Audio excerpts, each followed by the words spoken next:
golden era of Phillies baseball is upon us, and the look couldn't be more defining.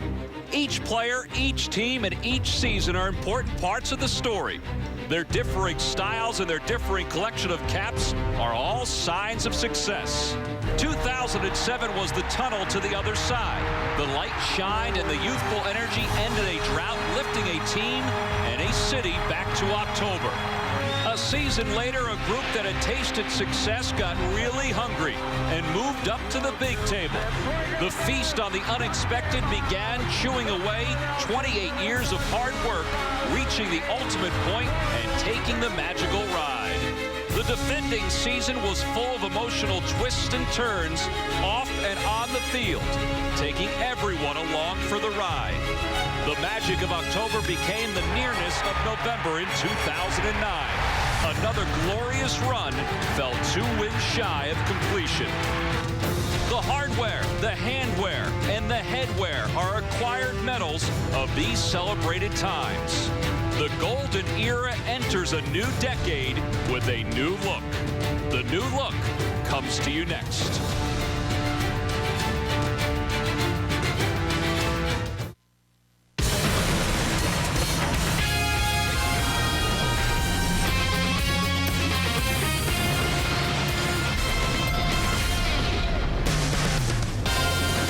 It's the 128th year of Phillies baseball, but it's probably the most anticipated season in a long time. The Phils will begin the 2010 schedule this afternoon here in our nation's capital against the Washington Nationals.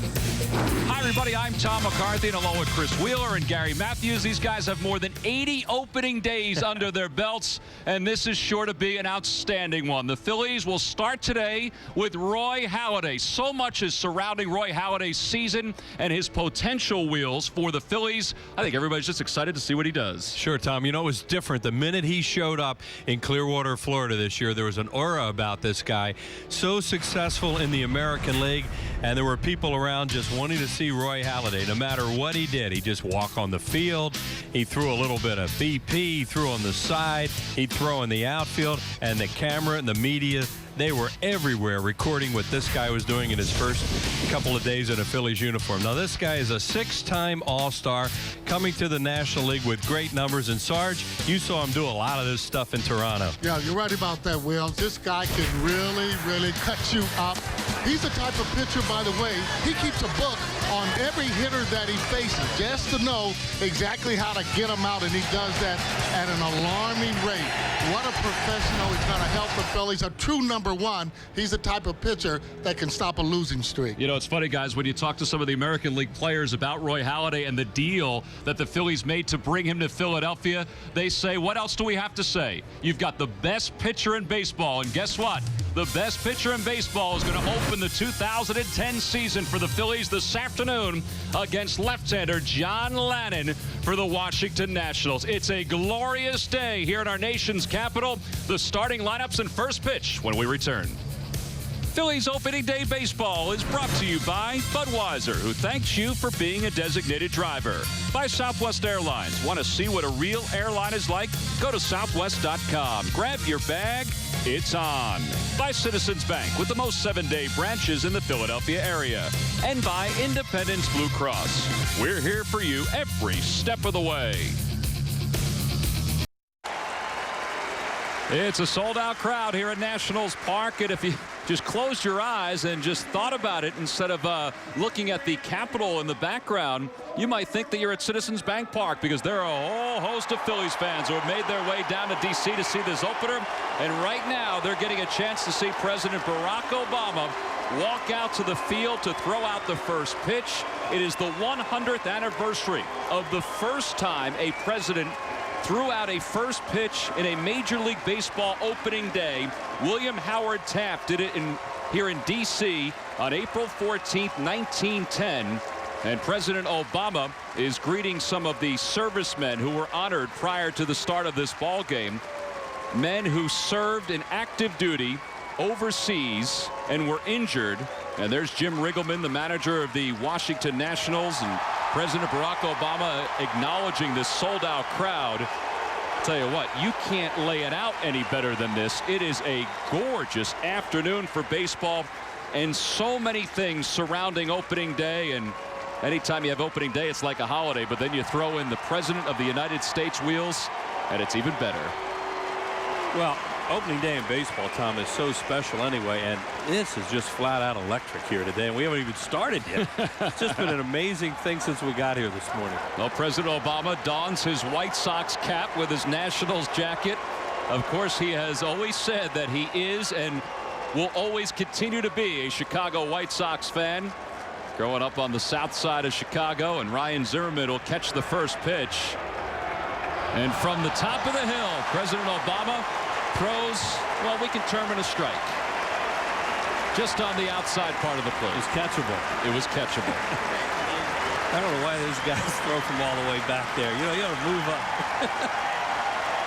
Well, President George W. Bush, before the World Series against the Diamondbacks and the Yankees, threw from the top of the mound and threw a strike.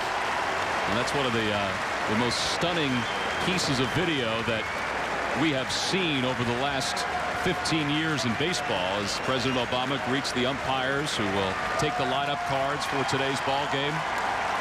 Well, he loves his sports, doesn't he? Sure does. Well, this is such a great spectacle here today. You know, first of all, for it to be this nice is outrageous.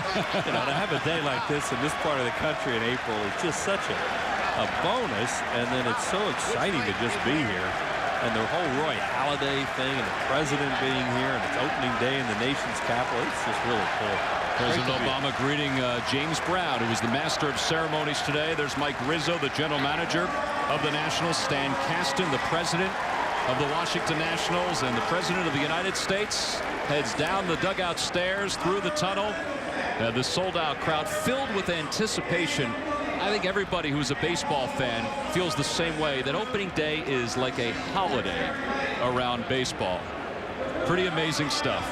A lot of Phillies fans going to get a chance to see Roy Halladay toss his first pitch, but they've also had a chance to see President Obama throw his first pitch of the afternoon.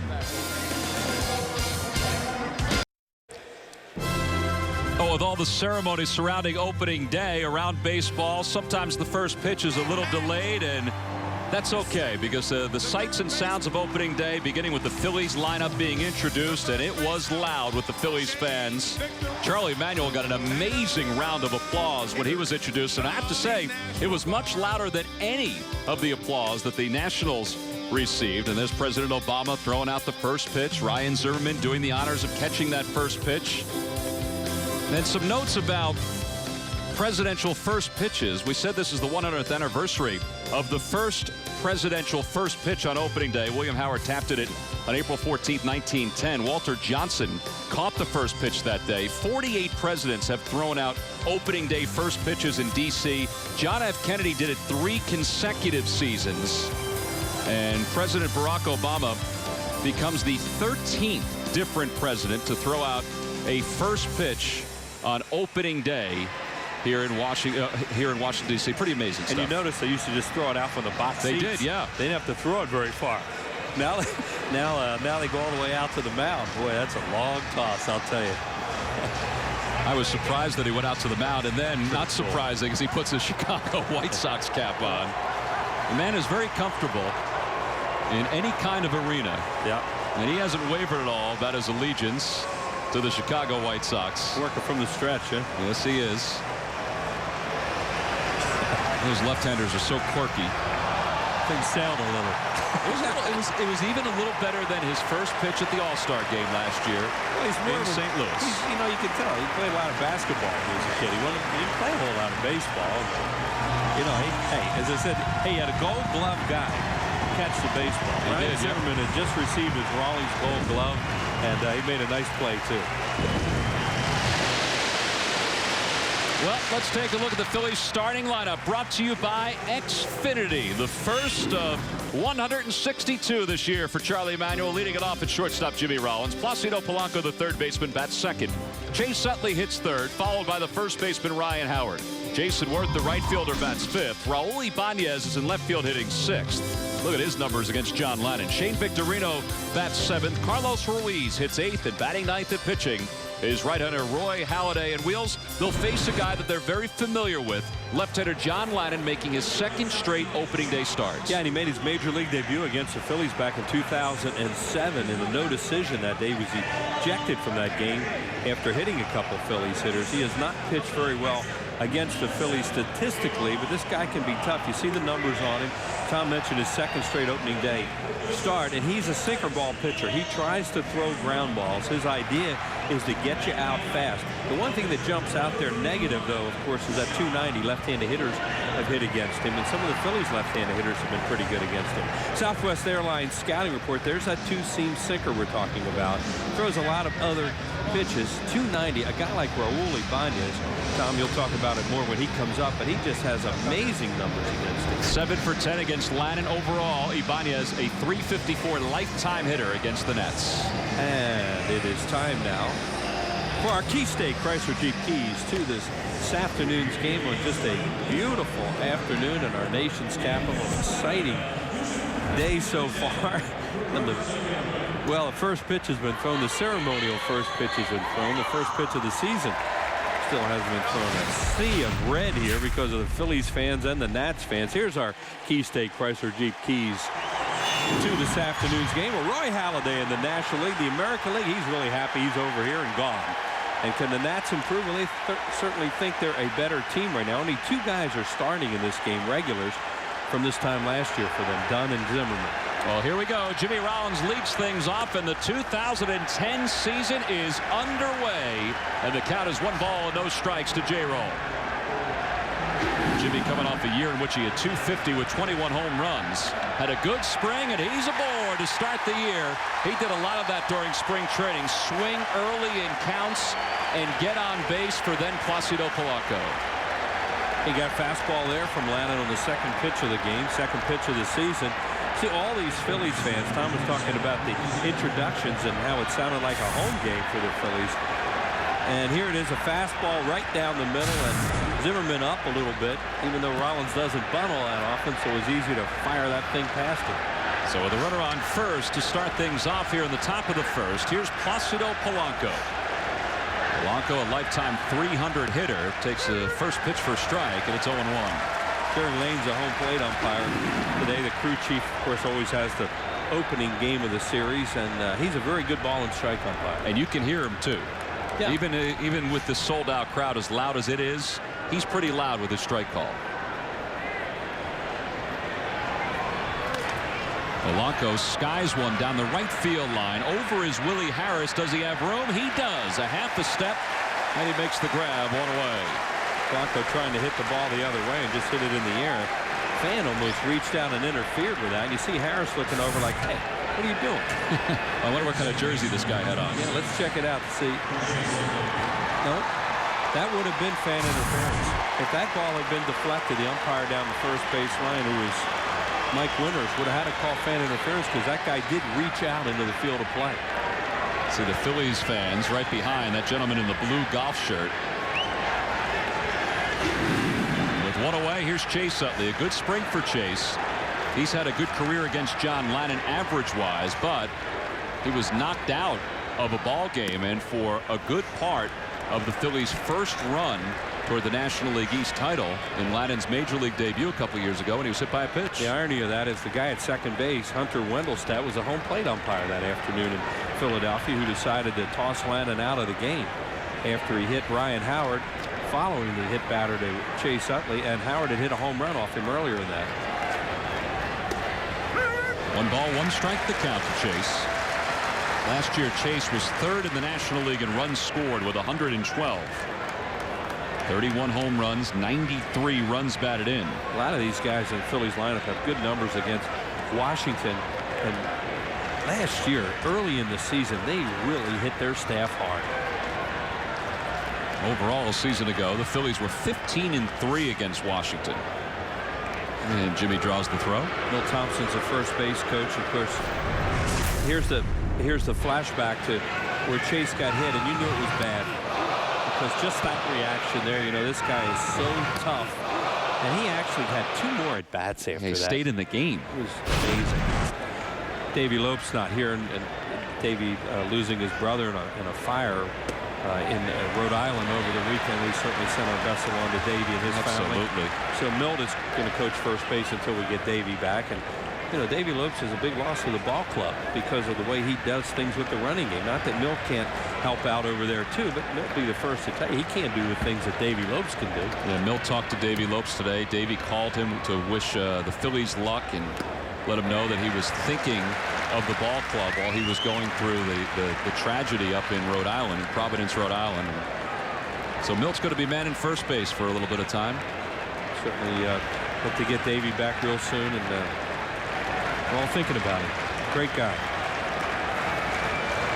What a reaction Charlie Manuel got today when he was introduced with the starting lineups. He said during his press conference before the ball game, let's just get it going. 2-2 the count to Utley. Another toss over to first. He was typical Charlie before the game this morning. Just wanted to talk about his players, talk about his team, and he was very relaxed.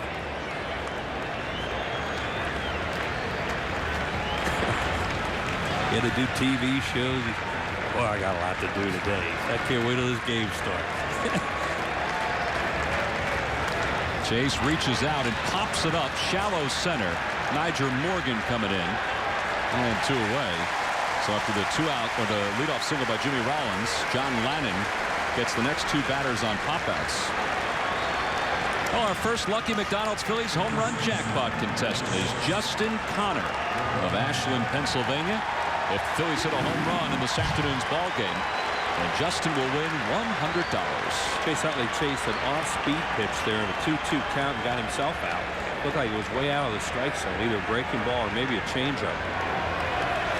Well, that'll leave things for Ryan Howard. 2 outs, top of the first. Rollins at first.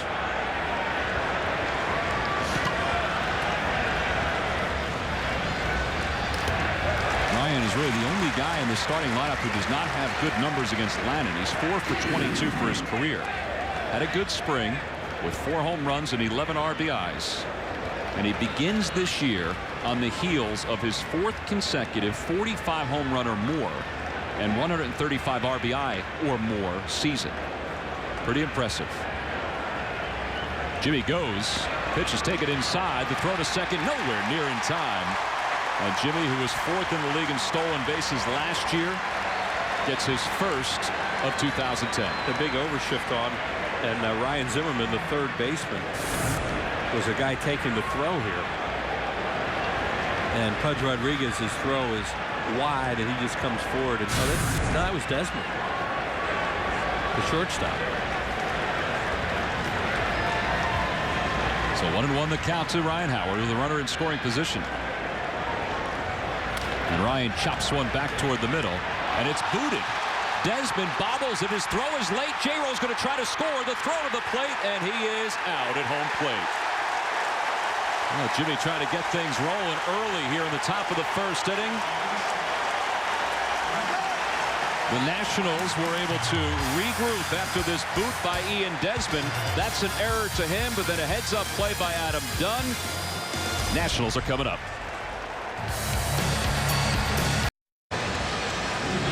No score as we go to the bottom of the first. Jim Riggleman took over for Matty Acta during the middle of last season, so he begins his first full year with the Washington Nationals as their manager. Here's his lineup, which is brought to you by Xfinity. Leading it off in center field, Niger Morgan. Willie Harris bats second, followed by Ryan Zimmerman, the third baseman. Adam Dunn, Josh Willingham, and Adam Kennedy are the middle of the order for the Nationals. Ivan Rodriguez does the catching, batting seventh. Ian Desmond hits eighth, and batting ninth and pitching, of course, is John Lannon. And they are facing right-hander Roy Halladay. And he is already ready to go, which is not a surprise. And Niger Morgan chops one over the head of Polanco, and it's very difficult to beat Niger Morgan to the first base bag when he does that. And the Nationals have the leadoff batter aboard here in the bottom of the first. Well, we talk about the threat to bunt and how it gets the third baseman in. And that's what happened there. You have Polanco way in because Niger Morgan will bunt and is a threat to bunt. And so he just chops it right over. Now look how close third baseman is on this play. So there's a ball just, it's a routine out. You know, if Polanco's back in a normal position. But that's what speed can do for you at the top of the order. They did the same thing with Jimmy Rollins. Niger Morgan Last year stole 42 bases combined, and he's off and running. Harris takes one for a strike. The throw to second base is not in time and looked like he slipped past the bag. Jimmy tried to stay with him. And Morgan is aboard with a stolen base in scoring position. He's a little riled up right now, isn't he? Yeah, he really came out to have some fun here. And he's doing his thing, and that's beat the ball into the ground, steal a bag. It's a strong throw by Ruiz. It's a little bit high. Now does he? Oh, he's out. Oh yeah, he went off the bag. Right there, Jimmy had his glove on the foot, which was off the bag. Jimmy just argued a little bit, but you know, Jimmy's one of those guys that really doesn't argue, and a lot of times, you know, the manager goes off the player whether or not to come out and question the call or not. And in that case, you know, it's just a little questioning of it and not enough really to bring Charlie out. 1-2 the count to Willie Harris, who won the job as the right fielder. He'll split time with Willie Taveras out in right field. And these guys did enough for the Nationals and Jim Riggleman that they let go Elijah Dukes very early in spring training. And a call, strike three. First strikeout of the year for Roy Halladay. He had 208 last season. And nothing is down the middle, right on the outside edge of the plate. Well, you notice what he did. You know, this guy wants to pull to get him over, so he kept working him away and painting with it. And there he does it again. Here's Roy Halladay's 2009 season. Look at the walks, 35 walks. Now, right now he has to look back and see who the cover guy is and make sure that Morgan doesn't get a jump off second base, because he's going to want to run. See Halladay's numbers from a year ago.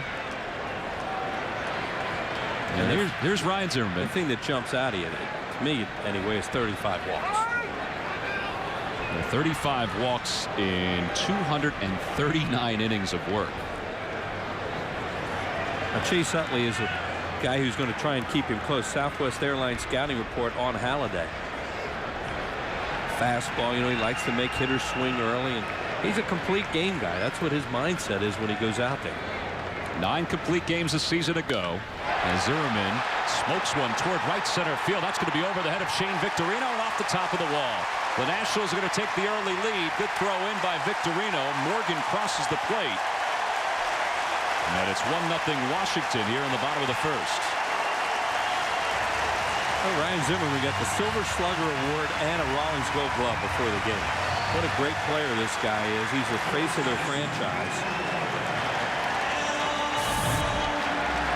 It looked like Halladay threw a sinker in the middle of the plate, and boom. Ball really jumps off this guy's bat, and it will fly on a day like this too, because it's so warm. Yeah, temperatures are supposed to be close to 80 degrees this afternoon.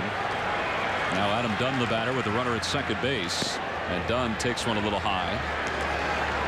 3-man overshift for the Phillies against Adam Dunn, who last year fell shy of 40 home runs, but hit 38 for the Nets and drove in 105 RBIs. And there's been some discussion that the Nationals are going to give him a contract extension.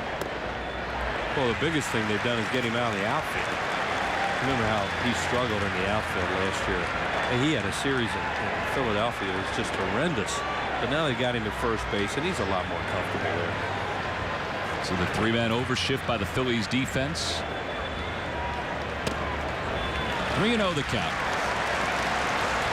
Just to watch Halladay, you know, not knowing him, you know, throughout an entire game, and watching whether he pitches around certain hitters. In this case, he has a base open with a left-handed hitter up and a right-handed batter on deck.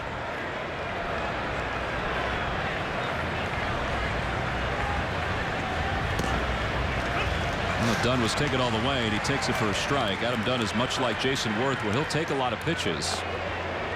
He sees a little more than 4 pitches per at-bat. And the count 3-1.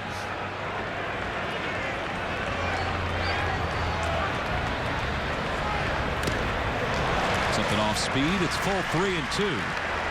Roy Halladay is making his 8th straight opening day start.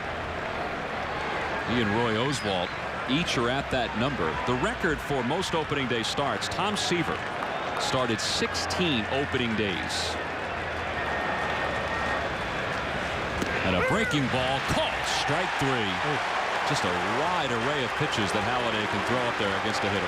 Well, I think Dunn thought he was pitching around him, and then all of a sudden he started throwing strikes through either a cutter on 3-1 and then a breaking ball there. And there's Tom talking about the most consecutive opening day starts. Roy Halladay with 8, Roy Oswalt with 8, and Zambrano with 6 for the Cubs. Now for the Phillies, Steve Carlton had 14 opening days for his career. Robin Roberts started 12 opening days. 2 away. Here's Josh Willingham. And in 1976, Danny Ozark did not start lefty on opening day. He started Jim Cott, or he would have had another one. And why did he do it? As Ozzie said at the time, because I want to. They had butted heads a little bit, Carlton and Danny, and he decided to start Jim Cott that day. Well, it's a big dream and a big honor for any starting pitcher to get the nod for his team's opening day.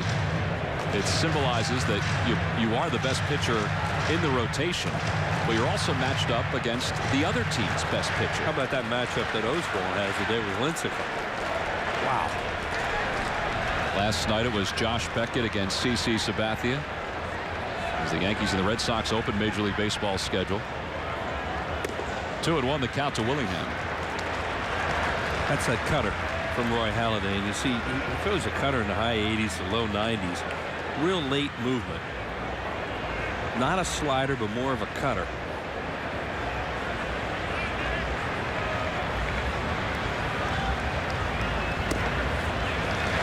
He's run a couple of deep counts now against Adam Dunn and Josh Willingham, and it's 3-1. Halladay begins this season at 32 years old. This will be the first of a 3-year contract that he signed with the Phillies.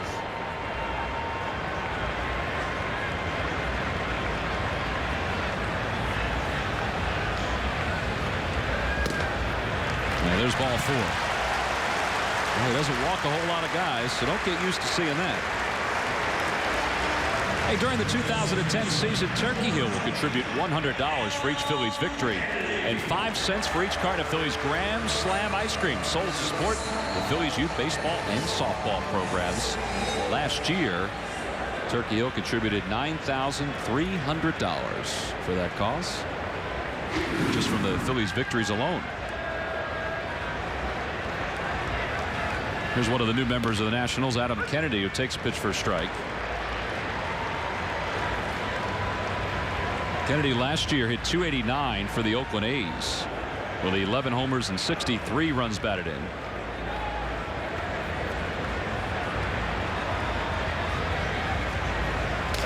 And he breaks his bat, loops one toward Jimmy, and he's grabbing it out of the air for the final out here in the first inning. So 1 run on 2 base hits, 2 men left before the ball game. Ryan Zimmerman was presented with a Silver Slugger Award. If you didn't think he could hit after getting that, well, he showed why in the bottom of the first.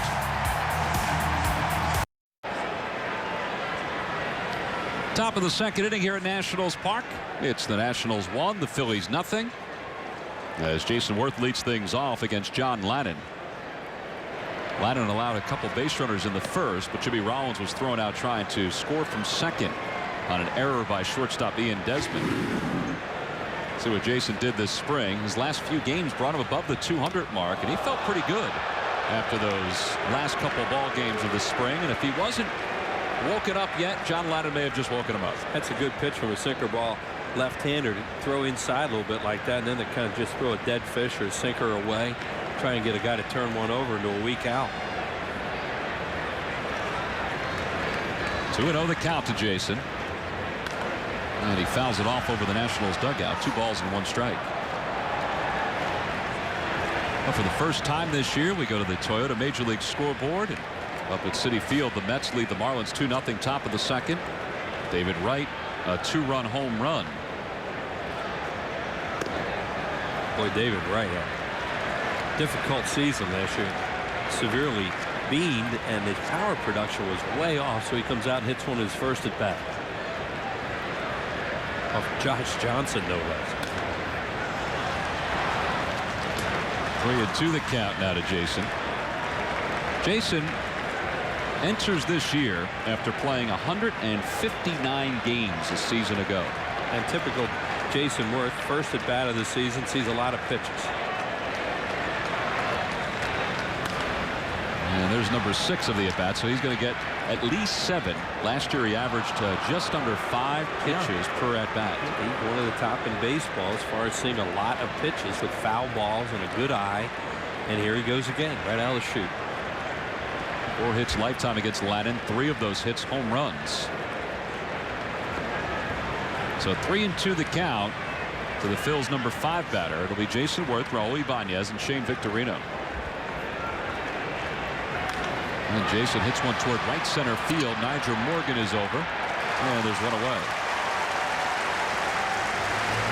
Well, today is opening day here in D.C. Next Monday is opening day at Citizens Bank Park as the Nationals will return to favor and be in Philadelphia. Now, Monday's already sold out, but Wednesday the 14th, it's McDonald's opening night. And all fans 15 and older will receive the National League Champs T-shirt. On Thursday the 15th, the Phillies will be presented with their National League Championship rings. That ceremony begins at 2:30. We invite you right now while you're watching the ball game to log on to Phillies.com. Purchase your tickets for the last 2 games of that series.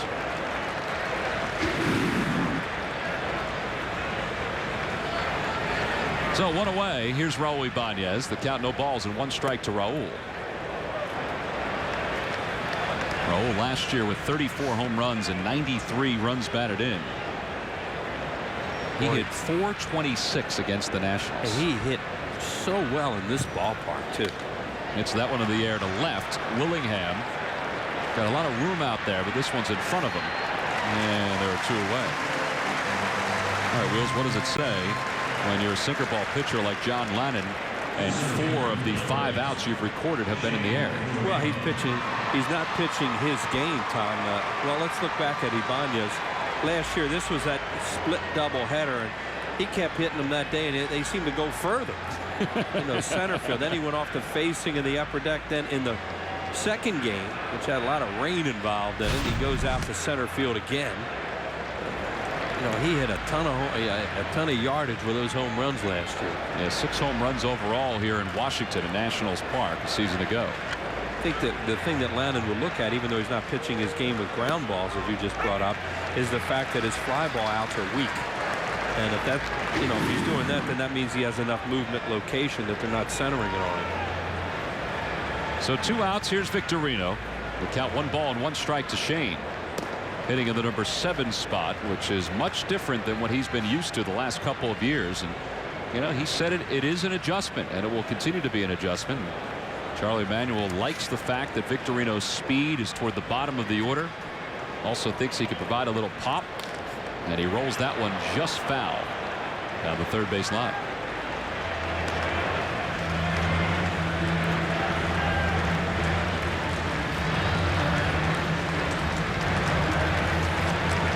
Shane has come out and said that he's, he doesn't like batting 7th, but he understands what Charlie's trying to do, and he's okay with it. Takes that one a little low, so it's 3-2.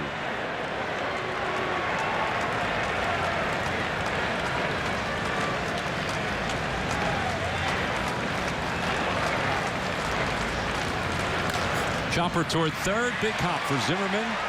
Well, he slings that across his body. He took a chance on that one, and he retires Victorino. It's a 1-2-3 top of the second for John Lannon and the Washington Nationals. We've played 1.5. It's 1-0 Washington.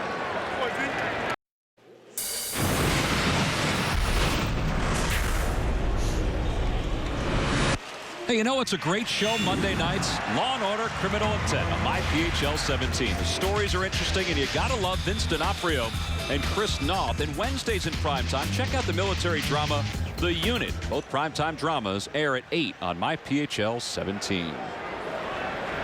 Gorgeous day for baseball here in Washington, D.C. The start of another season for the Phillies. It's their 128th year of baseball, as Ivan Rodriguez, in his 19th opening day, leads it off for the Washington Nationals. And Pudge Rodriguez back in the National League. He'll fire a lot of balls towards right and right center at this point in his career. Split time last season between the Astros and the Texas Rangers. Many people thought that the swan song, as you see the alignment for the Phillies, the outfield has shifted to the right. Many people thought that last year was going to be Rodriguez's swan song, as he was dealt to the team that he began his major league career with. And that's who he finished up with. A great career in the American League. You said with Texas for so many years, a premier player. It's that one the opposite way. It's over Howard's head. It's going to be in for a base hit. Rodriguez is going to try for two. Here's the throw by Jason Worth. It won't be in time as Rodriguez slides in with a leadoff double. Little dunker.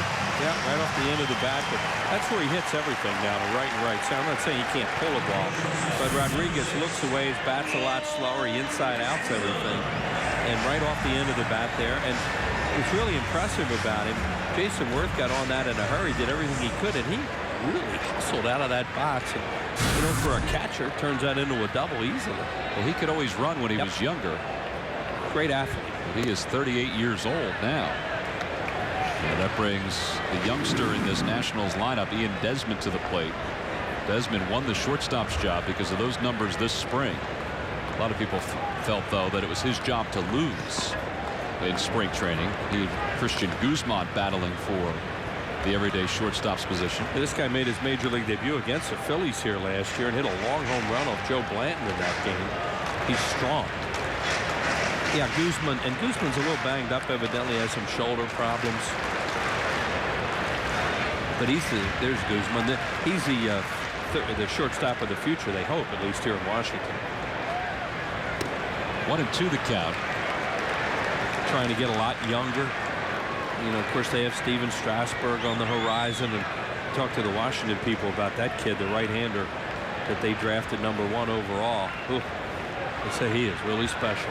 Well, Jim Riggleman is trying to do some things different this year compared to what Manny Acta's done the last few years, and putting Desmond in the lineup is one of those things, and he's down on strikes, and that's the third strikeout already for Roy Halladay.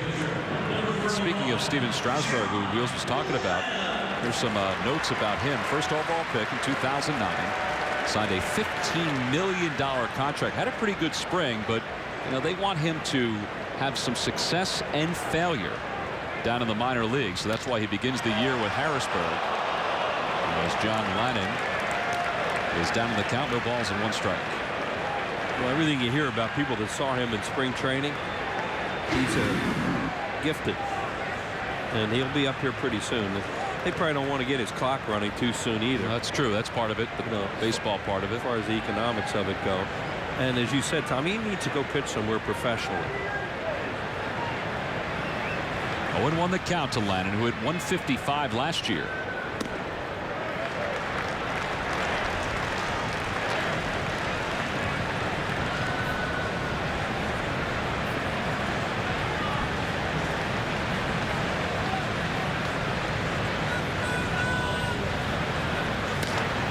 And Halladay's ahead, 1 ball and 2 strikes.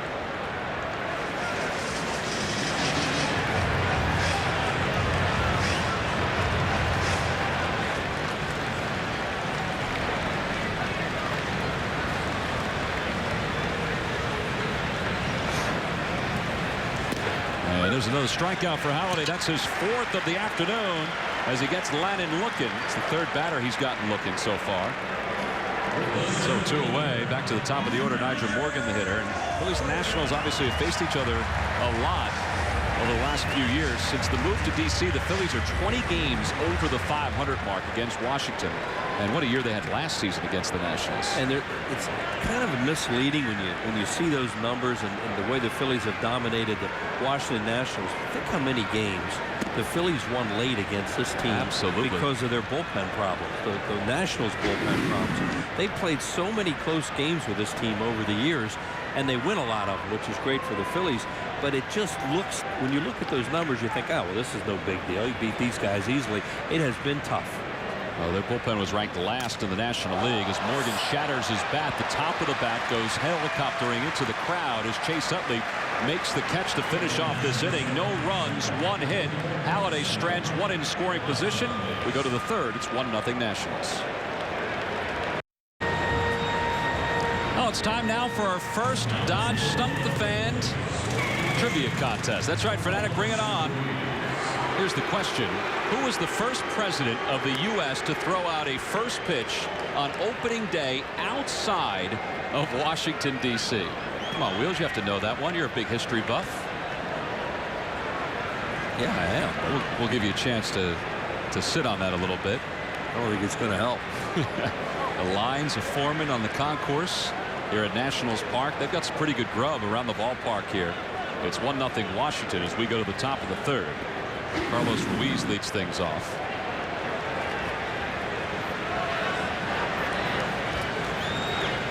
Carlos last year a .255 average with 9 homers and 43 runs batted in. He hit in 11 of the 15 postseason games the Phillies had. I mean, it is so funny to watch how he turns the light on even more. It's brighter once the postseason rolls. Yeah, he has been a very good postseason hitter. Dodgers, they can't get him out. 3-0 the count to Carlos.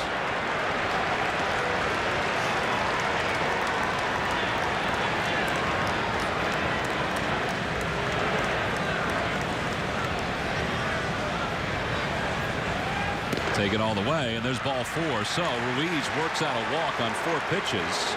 And we'll get our first chance during the regular season to see Roy Halladay in a role which he worked hard at during spring training. Yeah, and it's a double tough situation because not only are you dealing with a guy trying to learn how to do this, and that's bunt, of course, you have a catcher at first base, and he's tough to get over. Well, he only has 3 career sacrifice bunts. He had 1 last year. And he bunts that one right in front of the plate. Rodriguez will fire to second in time for 1. And Halladay is able to beat the throw over to first, although a little high. And that's just what you were talking about, Wheels, about trying to get Ruiz into scoring position. Right, and Pudge Rodriguez can still really throw. And, of course, that ball was just trickling out in front of the plate. So it was an easy play for him to pounce on it, fire to second. To Desmond, the shortstop, and almost a double play. Probably should have been a double play, but he makes a high throw. See how far he has to go for that. And then a bullet.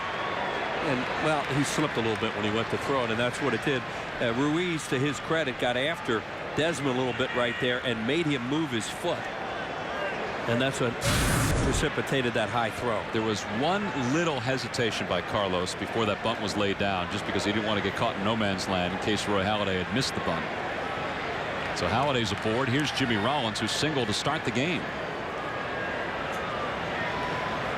1-0 Washington. They scored a run in the bottom of the first. Well, they won't hold Halladay on first base. They can back off a little bit with Adam Dunn and take some of the hole away from Jimmy Rollins over there.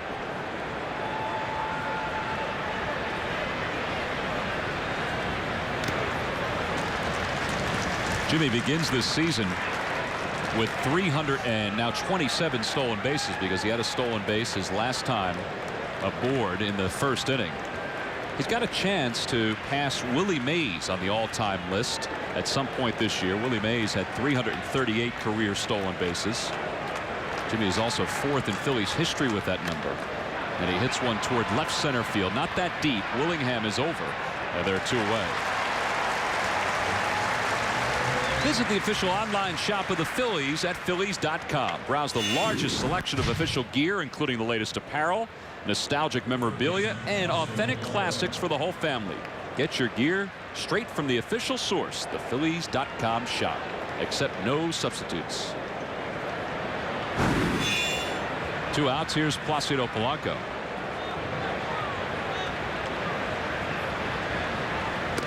Polanco flied to right into foul territory his only time up, so he's 0 for 1.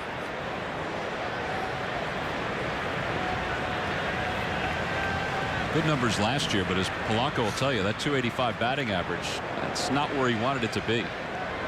He's a lifetime .303 hitter. As Charlie makes a nice play, or tries to make a nice play in front of the dugout. Scooted on in and out of his hands.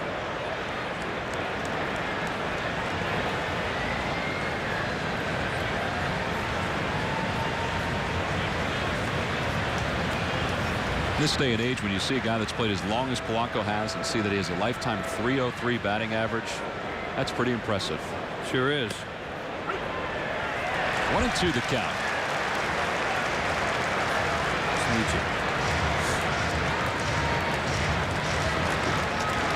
1-0 Nationals here at the top of the third.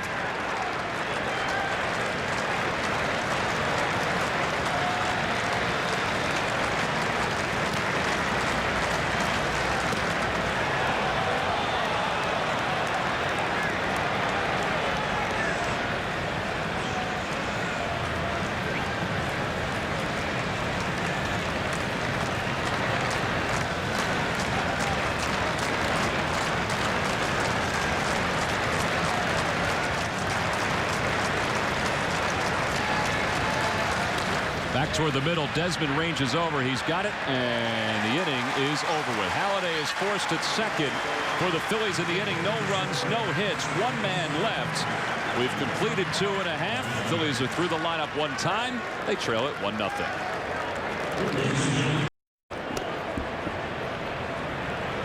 Phillies baseball is brought to you by the Quality Plus 4 dealers. Beautiful afternoon for baseball here in D.C., just as it's a beautiful day back in Philadelphia. But a lot of Phillies fans, they're not in Philadelphia. They're here at Nationals Park. It's so easy to get here on the train, take the metro right over here to the ballpark, and they get a chance to see Roy Halladay in his first Phillies ball game of the regular season. He trails it 1-0 as we head to the bottom of the third. This is a gorgeous ballpark, and you know, throughout the course of the regular season, you'll probably hear the cheers of the Phillies fans, and they'll be louder than the cheers of the Nationals fans. In fact, I think the Nationals folks count on playing the Phillies because they know that there'll be more people at the ballpark when they come down. Yeah, they're happy about this. You know, they'd rather it not sound like a Phillies home game, but you know, they'll take the admissions. Now, there were busloads of folks that came down, and they got a chance to see the blooming cherry blossoms, which are out along the concourse. That was part of the building this ballpark, that they put the couple cherry blossoms in the ballpark out there in that concourse area, because of that's so famous this time of the year in Washington, along the mall and near all the monuments. At cherry blossom time here in this beautiful city. Willie Harris leads it off. The count, no balls and 1 strike to him. Make it 0-2. Harris struck out looking his first time up. 1 of 4 strikeouts for Halladay in this ball game.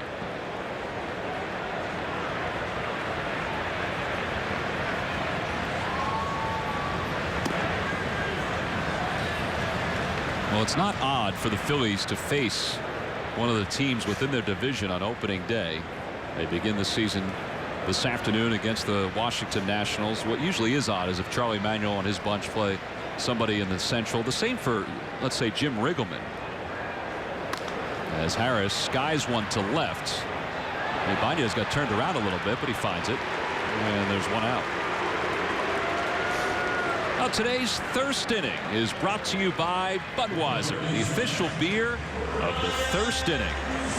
On a warm day like this, a cold one feels pretty good for the fans who are watching this game. Yeah, they'll probably sell a few of those today. Sitting down, relaxing, and taking that first gulp of the day. That one always tastes really good, too. Maybe the 20th gulp of the day, depending on who it is.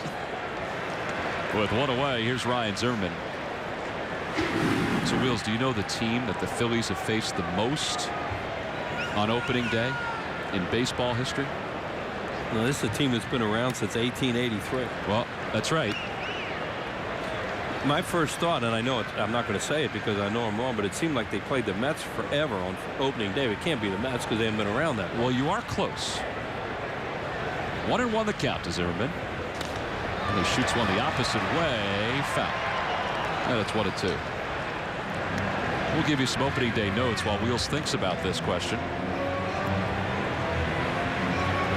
Phillies all-time record on opening day, 56, 69 and 2. 2-2 against the Montreal/Washington franchise. Last season the Phillies lost 4-1 to Atlanta. In fact, the Phillies have lost 4 straight opening days. But Roy Halladay has another strikeout. That's 5 for Halladay, and there are 2 outs here in the third. Well, he's starting to deal now. Well, would it be a team that could have been in different cities? Yes. That's that little cutter right there. You see it was elevated, but it still got Zimmerman to pull off a little bit and chase. Well, then I'm going to say Boston, Milwaukee, Atlanta Braves. Well, it's a good question. That's a good guess, but it's the New York Giants. Oh, yeah? 26 times the Phillies faced the New York Giants on opening day.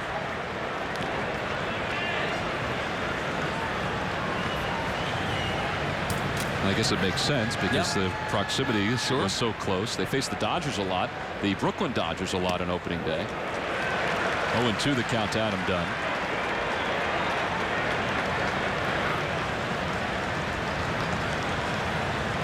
And you said they probably did it for travel. There were fewer teams to pick from. That's what I was trying to eliminate a few of them.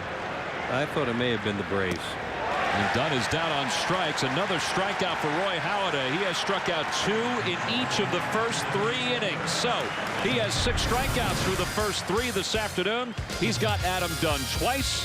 We go to the 4th. The Phillies trail it. Well, last year at Citizens Bank Park, where the Phillies players received their World Championship rings, it was an exciting, very emotional day. There's Matt Stairs, Davey Lopes, who just went woof when he looked at his ring. Cole Hamels, even Pat Burrell, Jeff Jenkins, they came back. Look at Pat Gill, just so caught up in the emotion of it as Pat Burrell was acknowledged by the fans. The Rays had a game against Boston that night. Well, speaking of the ring ceremony, Thursday, April 15th at 3:05 when the Phils take on the Nationals. Prior to the ball game, the Phillies will be presented with their National League Championship rings. You don't want to miss it. There are tickets still available by logging on to Phillies.com. Top of the 4th, Phillies trail at 1-0. Gary Matthews joins us.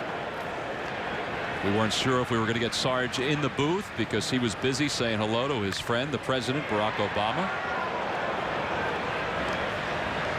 As Chase Utley, who fly to center his first time up, has the count even.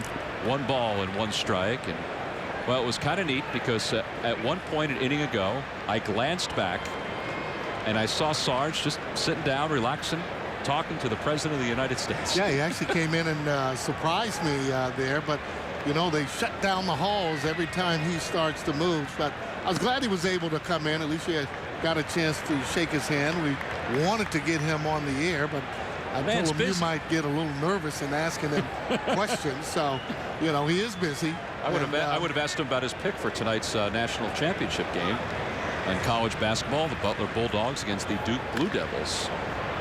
As Chase Utley has the count even, 2 balls and 2 strikes. Well, those picks there, well, I mean, he's a basketball type of, oh my. Just so everybody knows, that is President Obama's hand and his arm with the red jacket. At least that's what we're telling everyone, Sarge, for the rest of my life. Huh? I hope they got some other pictures as you see Brother Wills there in the background looking up. I patted him on the shoulder as I shook his hand. Oh boy, I tell you, unbelievable. 2-2 the count to Chase Utley. And he's down, or it's down in the zone. It's 3-2. Yeah, he said he shot an 88 playing golf, and he said he counted all the strokes. Do you believe him? Yes. So he is the President of the United States. You absolutely. have to believe him. Well, yeah. It didn't even enter my mind, Tom, not to believe him, but. 3-2 the count to Chase. And there's ball 4. So second walk issued by Lannon. And the Phillies have a leadoff batter aboard here at the top of the 4th. Nationals scored a run in the bottom of the 1st. Lannon has been in and out with his command the last couple of innings. And let's see if the Phillies can capitalize. They've had a base runner in 3 of the first 4 innings now, Sarge. Yeah. Are there usually opening day jitters that you have to get through? Well, you do. That's usually the first time up or once you go out there on the field. But looking at Lannon pitch and Ivan Rodriguez behind the plate, veteran catcher, not going to have a lot of guys that call him off or not want to throw what he wants you to throw. Ryan sends one in the air deep to right field. Ladies and gentlemen, it's the first home run of 2010, and it's a shot. A 2-run bomb for Ryan Howard, and the Phillies lead it 2-1. Boy, it didn't take that line drive long to get out of here. And that's what you like, that too. When you end up getting that home run, the first game of the season there just really relaxes you. More importantly, though, putting this team on top 2-1. And that's what these guys do. They're up and down that lineup. They got guys that can hit the ball out of the ballpark. And boy, would that ball get out of there in a hurry. Off the front of the second deck here in Washington as Jason Worth is now the batter. And with that home run, it means Justin Connor of Ashland, Pennsylvania, has just won $100 courtesy of the McDonald's home run jackpot, and courtesy of Ryan Howard. Jason Worth breaks his bat, but he's going to cash it in for a base hit.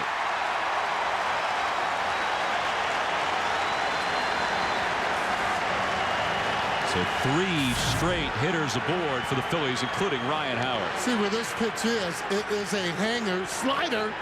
He wanted to get it away. And you notice how Lennon pats his glove there because he knows that sound. He's heard it before. Ball gets right back up. Well, that ball is just... That's a shot. Gives you an indication of just how strong Ryan Howard is. Yeah, the second deck here at this ballpark in the outfield is set back. I mean, it's not right even with the lower level. It's a pretty good shot. You know, you're talking with Jim Riggleman, the manager, before the game started. He's expecting big things from this club, even though they didn't win a lot of games in spring training. There's Jim. He's also the skipper of the Chicago Cubs. It's not often that a manager gets more than, let's say, 1 or 2 opportunities when you have a less than .500 record, but this is the 4th team that Jim Riggleman has managed in his career. Now, he did manage the Mariners for just half a season for John McLaren, who is now his bench coach here in Washington. 1 ball, 1 strike the count to Raul Ibanez. Yeah, he talked about, didn't know if he was going to get another chance. And this is a great opportunity with this club because they haven't won and they're trying to establish some winning. As you take a look at his record there. Well, this is a special place for Jim Riggleman to be because he grew up in Rockville, Maryland, which isn't too far away from D.C. Just a few metro stops away. He and Milt Thompson both grew up in Rockville, Maryland, went to separate high schools. There's Milt, who just bobbled that foul ball. Keep telling them nothing good can happen as you take a look at Jim Riggleman. Nothing good can happen when those balls are coming to you. You might as well let them go. Okay?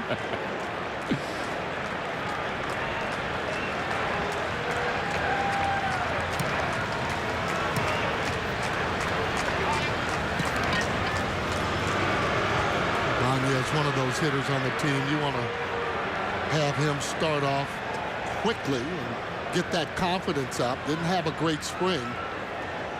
Good veteran player and has had tremendous years over the past and a clutch hitter.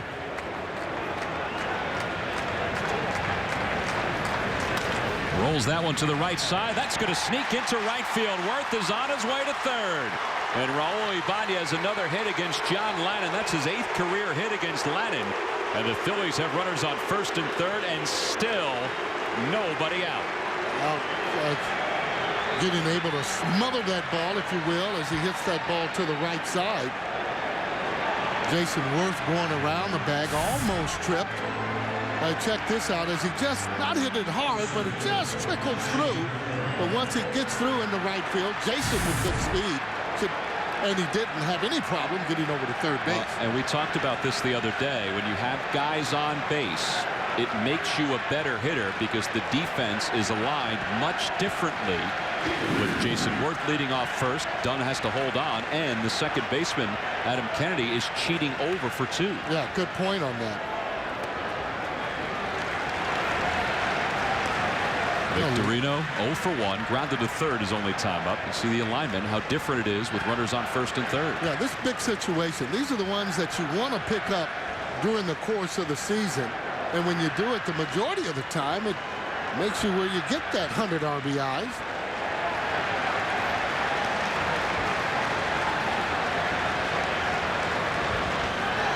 This is a spot where Pedro Feliz was the last couple of years, this number 7 spot in the order.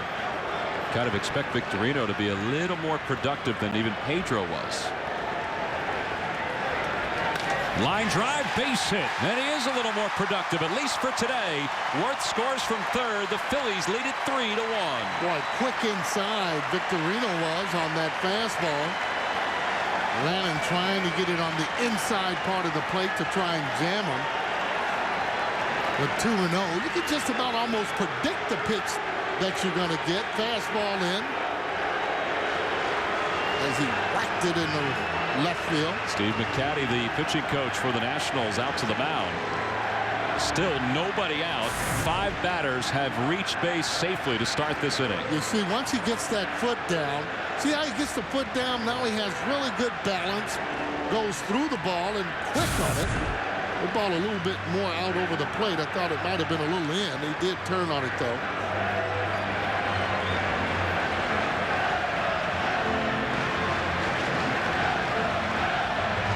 So the conversation is over with between Steve McCatty and John Lannon.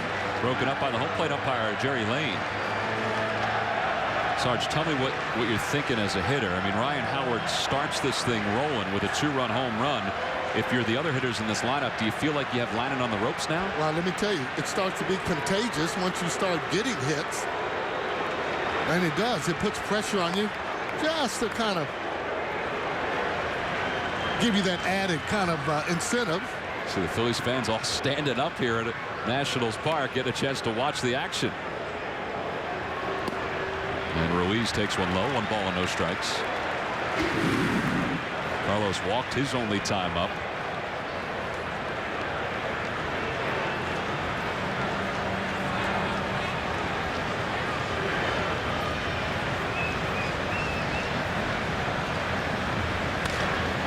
Ruiz to right field, pretty deep. Willie Harris is venturing back, and that's going to get Ibanez over to third. Victorino, well, he danced a little bit and still managed to get to second. He was unsure as to whether he should go or not. Good base running, however, though, by Victorino. You know, he was kind of almost halfway, then he went back to the bag as he saw Willie Harris was getting ready to catch it. Huge being able to get over to second base. Now, we talked about that before. There's other ways to get runners over, and that's one of them. Now, you can see Ibanez tagging up, and he's there in good fashion. Victorino's coming right into your picture as he slides in. Made it relatively easy. Well, that'll bring Roy Halladay to the plate. The infield is in. Halladay has 1 career RBI. A little number. He may have his 2nd career RBI. Lannon shovels it, and it's nowhere near the plate. Roy Halladay does have his 2nd career RBI, and the Phillies lead it 4-1. Put it in play, boys. I got to tell you, that would have been a tough play, though, even if he catches it, to throw Halladay out. He had it in his glove and just shoveled it. But if he's going to go to first, he would have had to almost do a 360, catch it, and then throw the ball to first. Well, it might be a little warm for those outfits, but it does seem like it's the Halladay season, doesn't it? Oh, boy. 2nd career RBI for Roy Halladay. Hitting this off the end of the bat, almost a swinging bunt. Lannon coming in. If he has a good toss, he would have actually got Ibanez, but that's a difficult play on the run, shoveling it with your glove. Roy Halladay's only other RBI came in 2007. Here's Jimmy Rollins. Still just 1 man down, the 8th man to bat in this inning. Jimmy's 1 for 2, and he has singled. He is flied out to left.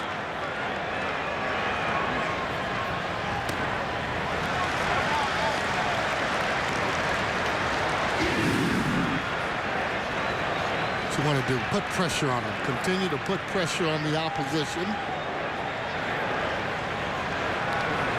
They'll end up making errors that normally you wouldn't.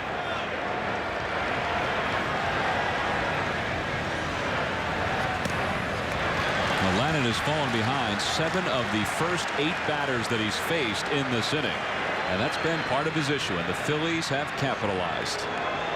3-0 here. Green light? I'm taking here. Take it? Okay. Oh, yeah. I'm taking here just to see if we can get those bases loaded.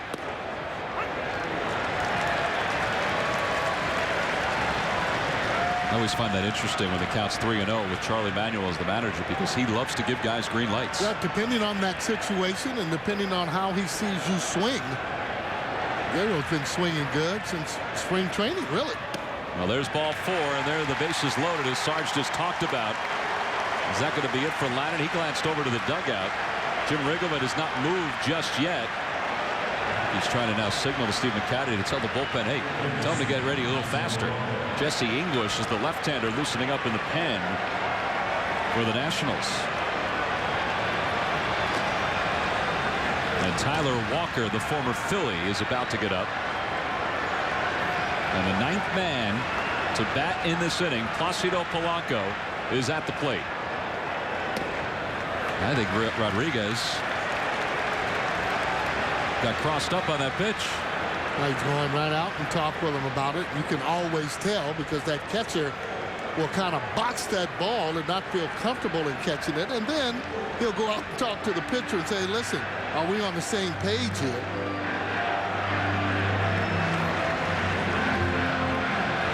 Bases are loaded. And the Nationals, as you see, are playing the infield back, looking to turn two. It started with Ryan Howard's two-run home run. The scoring started, but it's continued here in the fourth. And Ryan may get another chance to bat in this inning. Yeah, as a hitter, too, Tom, you want that ball more up in the zone as opposed to down. Toward left field. Willingham makes the grab. Tagging from third is Victorino. He's going to score easily. It's 5-1 Phillies. This has been a very productive inning for the Phils. Doing the right things, moving runners, getting the sacrifice flies, having good at-bats. When you have solid at-bats, you just wear that pitcher down mentally. And the harder you hit the ball, the less he is to want to throw a strike. That's good hitting.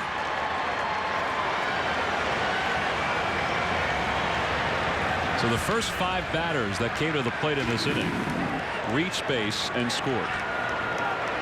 Chase Utley is one of those guys. He began the rally with a leadoff walk.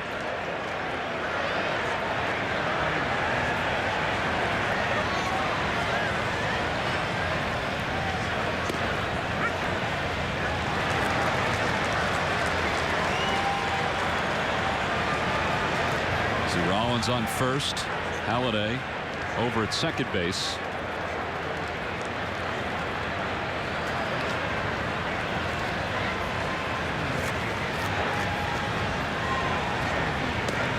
One ball, one strike to count to Utley.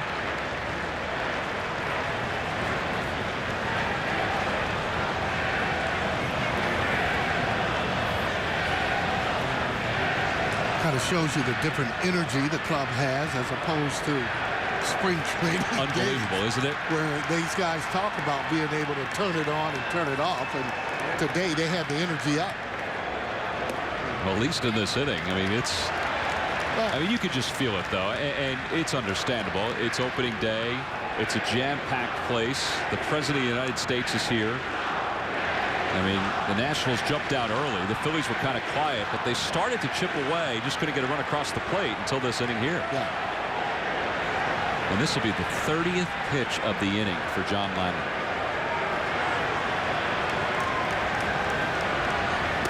And it's ball 3. So 3-1 the count. A good spot for Utley. Boy, I tell you, what a good pitch to lay off on. Just a nice hard slider. If you're a little bit out in front or guessing fastball, you're going to swing and miss. This pitch, though, should be a little bit more predictable. Should be able to get a fastball, especially with Ryan Howard coming up behind him, who had just hit a home run. And you should get a fastball in your spot. In your zone. And like Billy Williams would say, don't be late. And Chase not late there as he drives it into center field. Station to station baseball. They're going to hold Halladay at third. And the bases are now loaded for a guy who's the all-time leader in grand slams in Phillies history, and that's Ryan Howard. Yeah, Riggleman looking out to the bullpen, not sure about exactly what he wants to do, but he is sure now. He's going to bring in, I would think, another lefty here in this situation. Has to be, yep. Be interesting to hear the reaction from the crowd because there's so many Philly fans here today as Jim Riggleman will take the baseball from John Ladner. His day is done here in the 4th inning. The Phillies have scored 5 runs in the inning. We've got an AT&T call to the bullpen. You may not be able to hear anything on the other end because the Phillies fans, they are loud. Well, John Ladner's afternoon is complete. He works into the 4th inning, allows 7 hits and 5 runs, all 5 runs here in the 4th inning. And there are 2 outs in the top of the 4th as he'll just sit and watch as left-hander Jesse English is on to make his major league debut for the Washington Nationals. He'll remember this one. He sure will. See what he did last year. In 26 games, he made 19 starts. He was 7-7 with a 4.20 ERA. Last year, April 27th against the Washington Nationals, Ryan Howard, he had a lot of grand slams last year, Sarge, and this was one of them. Listen to it as he goes down and drives this ball out of the ballpark. Well, I tell you, when he starts to just warm up a little. Well, Ibanez also hit a grand slam in that game. That was an amazing night. So here's Howard. Homered his last time up, and he's out in front of the first pitch. The home run for Ryan his last time up was his 223rd as a member of the Phillies. And that ties him with Greg Luzinski for 5th place all time. Move over, Greg.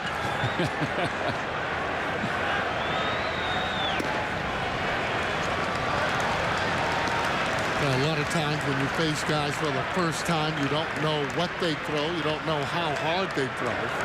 That's when you have to rely on the scouting reports to give you the information that you need in this situation. Little roller to the right side. And Adam Kennedy made sure he went down to one knee, watched it all the way. The inning comes to a close, but it was a heck of an inning for the Phils.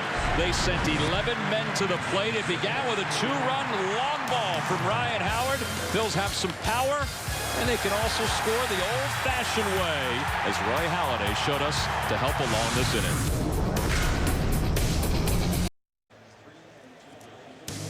Phillies baseball is brought to you by W.B. Mason. Who but W.B. Mason for amazingly low office product prices. Now, for the first time here in 2010, the President's Race here at Nationals Park. And Teddy Roosevelt has never won, and, well, he still has never won. He was in the lead. He had a pretty good lead there. George Washington, Thomas Jefferson kind of helped him along. Where was Abe Lincoln? He goes, you know what? He's fine. Abe's always been a showman. You would think he'd win one time. Yeah, I don't think so. Josh Willingham begins the bottom of the 4th with a single through the hole against Roy Halladay. Halladay working with a 4-run lead. It's the first hit for the Nationals since the second. Well, you like to be able to shut them down just to keep the momentum on your side. Nobody knows better than Roy Halladay how important that is.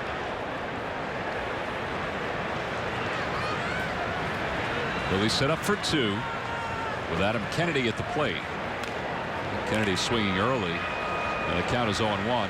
Why have we seen Willingham and Kennedy go after the first pitch against Halladay? Well, they know he's aggressive. They know he's going to be around the plate. That's Roy Halladay's reputation. Throws early strikes, but the key is to guess whether or not it's going to be inside or outside. And it's difficult to square up because there's so much movement from Halladay. And what I like about him, when he figures he can't get a guy out on a particular pitch, here comes that curveball. Notice he's not showing it a lot, but then he will come back with it, especially 2-2. That one's hit sharply but foul, so it's 1-2. Yeah, I think I recall one time the pitch to Adam Dunn to get him looking on strikes where he threw that curve with a count 3-2. Yeah, you just got to froze him is what he did to Dunn. You're right, got him looking on a curveball.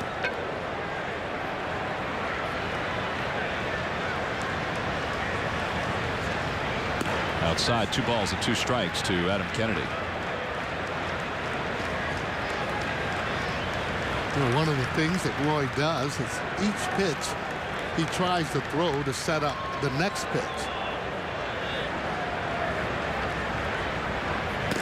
And out in front, Kennedy is down on strikes. Another strikeout for Halladay. That's 7 in the ball game. So 1 away here in the 4th, and time now to take a look at our Bloomberg Sports analysis of the game. First pitch fastballs by Roy Halladay. It's declined, Sarge, the last 3 seasons, and I think that's partly because he's probably gotten better with some of those other pitches. No doubt. No doubt about it. A lot of times, too, you don't know whether or not that cutter he throws that they counted as that fastball. Now, Bloomberg Sports, the leader in data analysis, developed an analytical product being used by clubs. There's also a product for fans. Improve your fantasy play or track your favorite players and teams. Go to BloombergSports.com for details. That was a 94-mile-an-hour fastball right there to Ivan Rodriguez, and the count is 0-1. Yeah, I had been throwing it around that 92 miles per hour. People might find it strange, but to us, we haven't seen Roy Halladay in front of a gun that often, because in spring training there weren't a whole lot of radar guns. So to see, 94, 95, I mean, it's kind of eye-opening. Impressive. And then he comes back with a 77-mile-an-hour breaking ball, and it's 1-2 to Rodriguez. Filthy. You know, when you throw it 94, and you're right, you can see now where a hitter's thinking in the back of his head, well, let me try and start this bat a little bit quicker, and that's when you get the breaking ball. Willingham is on first. And Rodriguez chops it toward third. Nice play on the short hop for Polanco. Plenty of time. Nice play by Ryan Howard. A 5-4-3 double play. Boy, the Phils, the last couple of innings, have had a whole lot go their way. The home run by Howard followed up by a little defense from Ryan Howard. Roy Halladay, well, last year he led the American League in most groundouts recorded. There's a big one right there to finish up the bottom of the fourth. Fly ball, center field. This will end it. Victorino in the alley, calling. He's got it. Back-to-back National League. Help us celebrate a winning season with the Champions Ring Ceremony. Pre-game, April 15th. Order now.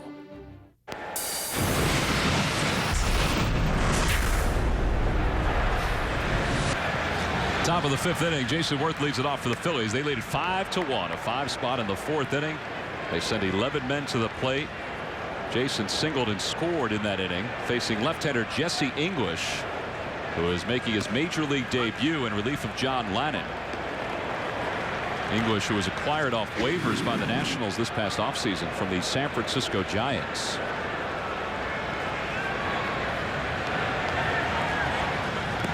Two and one the count. More of a controlled type pitcher, throws a lot of off-speed pitches. They started Ryan Howard off, it seemed, with a changeup. And Sky will come inside, but it'll be more as a surprise more than anything else. That one's over for strike two. I think Jason thought it was a little high, so 2 balls and 2 strikes. Yeah, I was going to say that. It was over all right, almost over his head.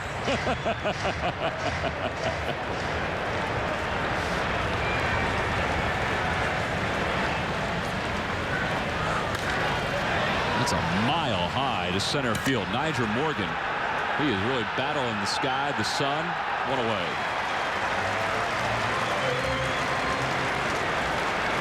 Hey, Wheels, or Sarge, who are you, Sarge? I've been called worse. Brooke Shields, Heather Locklear, and Carl Reiner. You know what they have in common?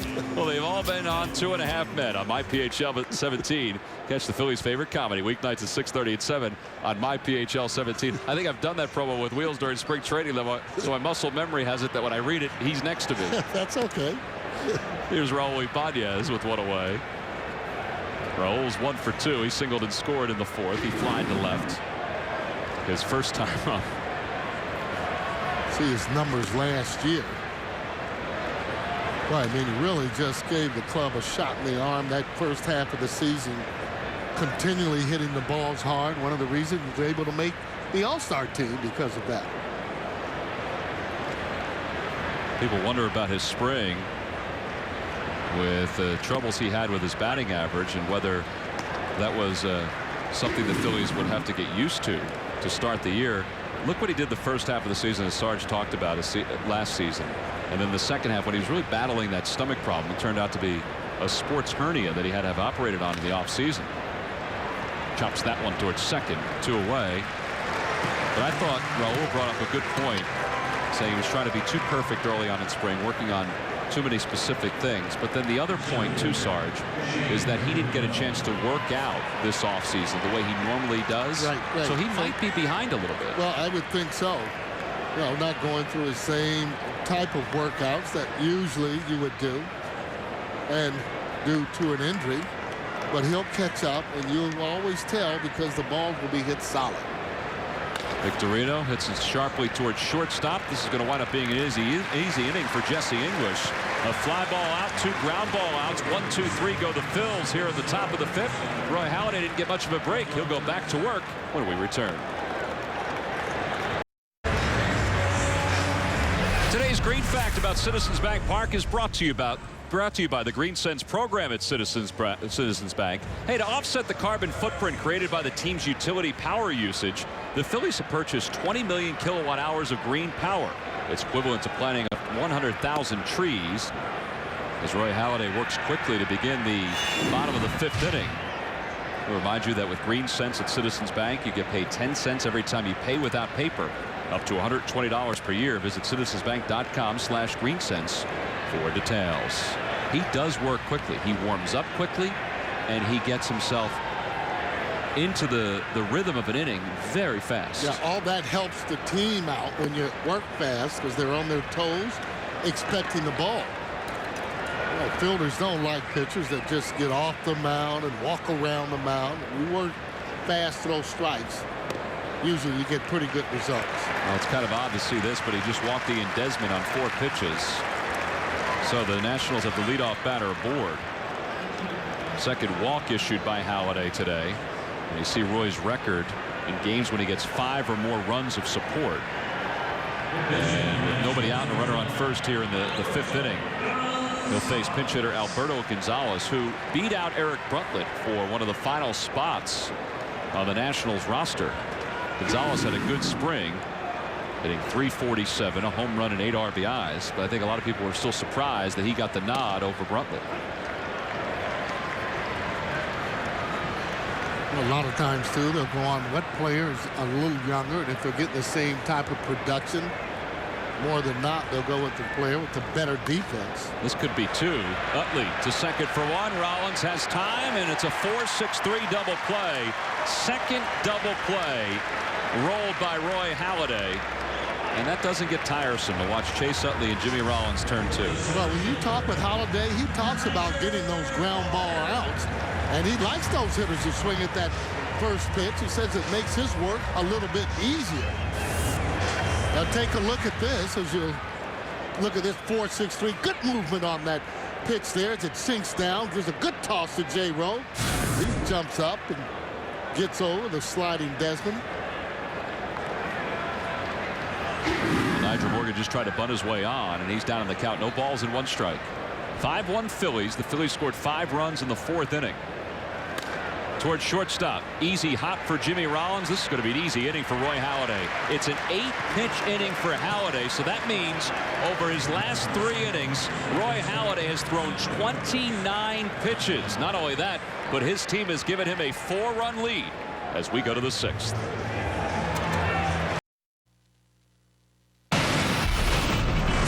Our Independence Blue Cross Philly of the week is the Skipper.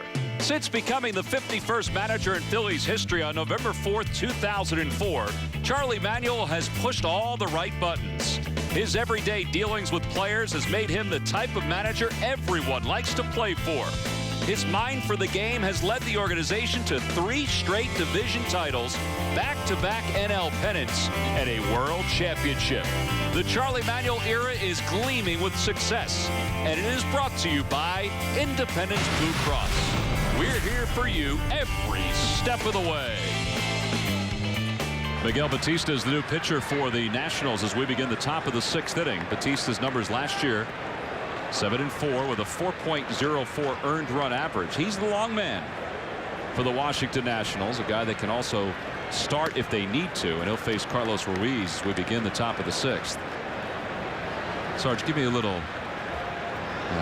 thought on opening day as a player, what these players think about as they get ready for the first game of the season. Well, after that long spring training and that opening day, you just have those butterflies. You're ready to go, ready to get that season started.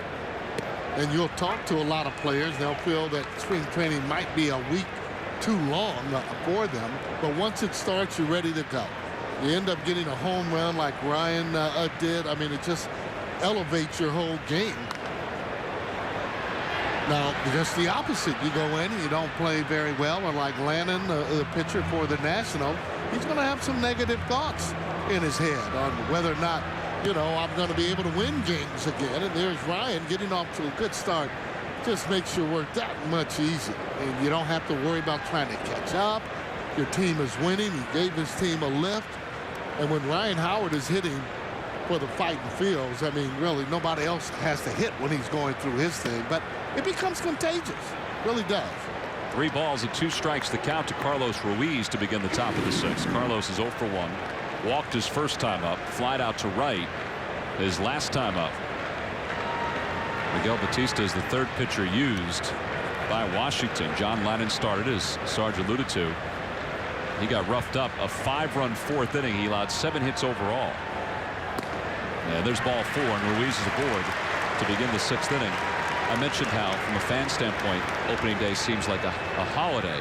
Is it the same for a player? Oh, definitely. Definitely.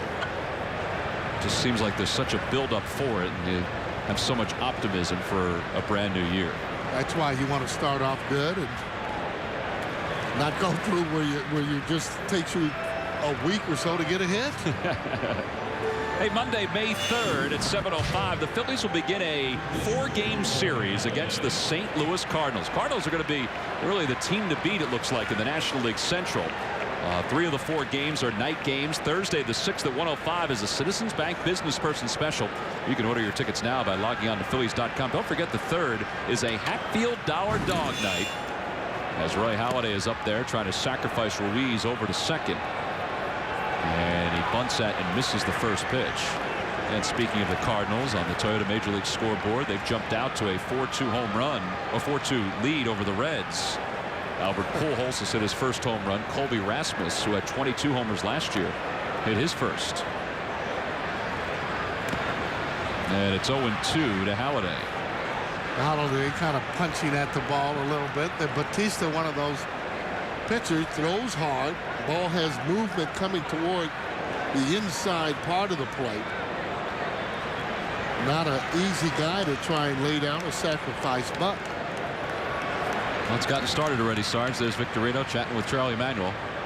We'll see that scene a lot during the course of a season with a variety of players that usually bend the ear of Charlie when he's in the dugout talking hitting. Pete McCannon, Charlie's bench coach, is there. Halladay bunts at the 0-2, and he's down on strikes. He got a piece of that one as it rolled back to the wall. And one away here in the 6th. Yeah, got him on a hard slider. The ball moving away from him.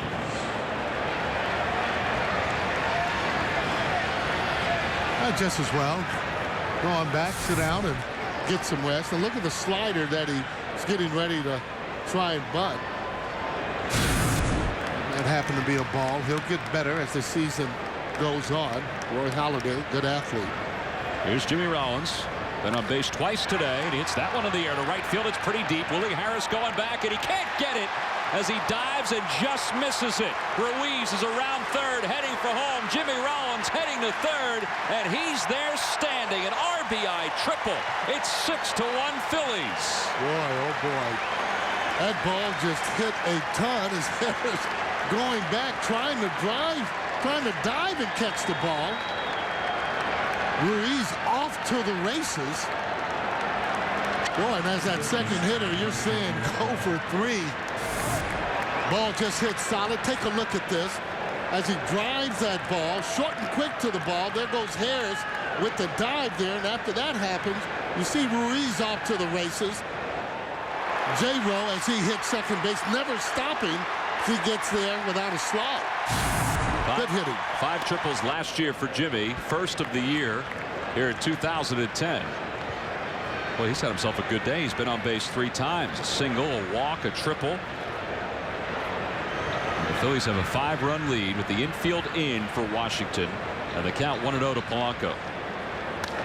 Toward the hole and through. Another base hit for the Phillies. Rollins will score from third. An RBI single for Polanco. It's his second RBI of the day. And it's now 7-1 Phillies. Well, you can see with that infield drawn in how you end up taking a chance. Unless that ball's hit right at you, it's going to be through. If he's back and playing shortstop, he's able to corral that, but the run would still score.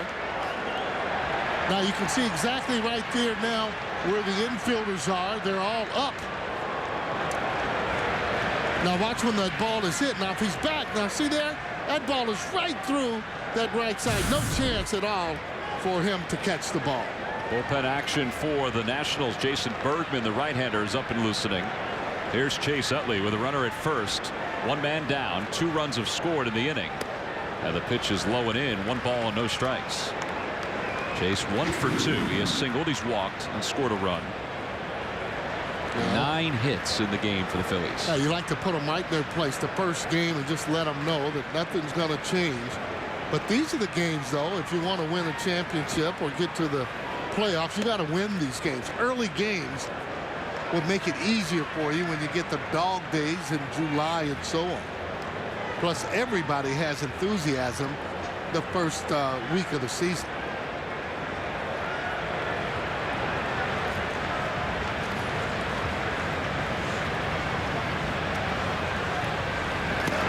Down low, 3-0 the count to Utley. 5 different Phillies have driven in a run today, including Roy Halladay.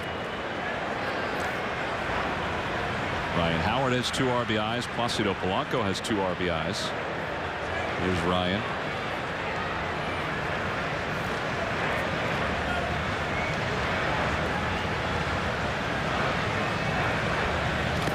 And ball 4, and Utley's aboard for the second time today with a walk, 3rd time overall.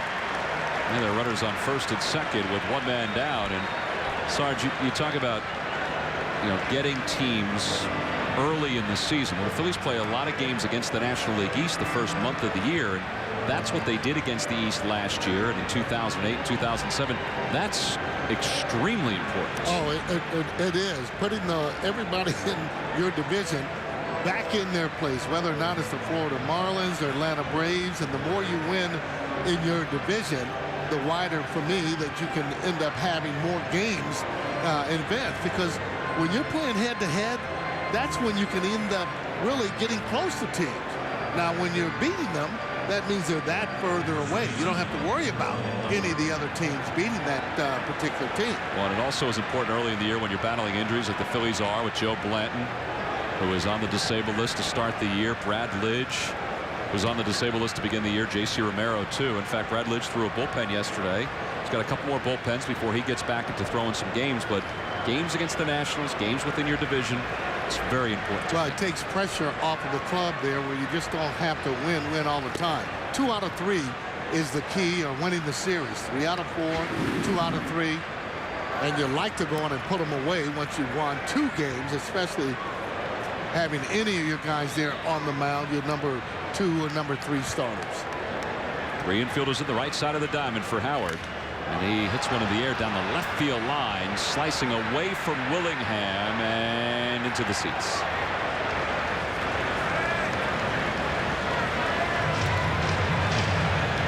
Well, this is how Ryan Howard got his home run trot started here in 2010. Yeah, that made it 2-1 there as a line drive. It gets up into that second deck, hitting it to some of our familiar friends there, Philly fans up there.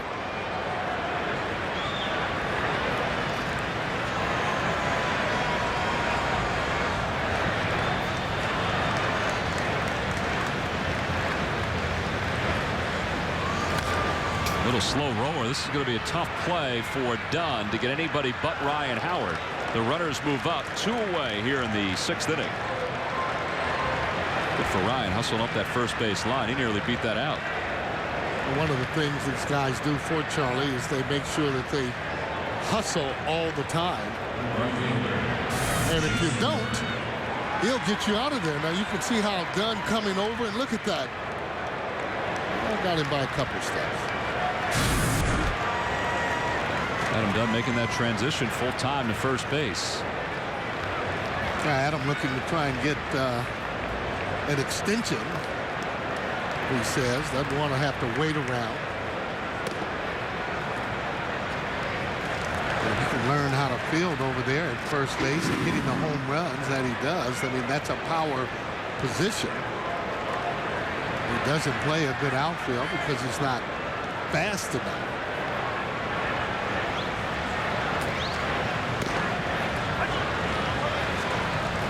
Jason Worth this afternoon is 1 for 3. He singled and scored back in the 4th. Flied out to right his first time up. Flied to center his last time to the plate. Phillies scored 5 in the 4th. They've added 2 more here in the 6th.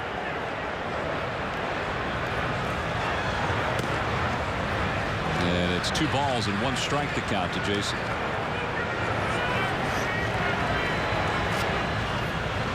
Here's the base runners. In the background is Chase Utley. In the foreground, Placido Polanco.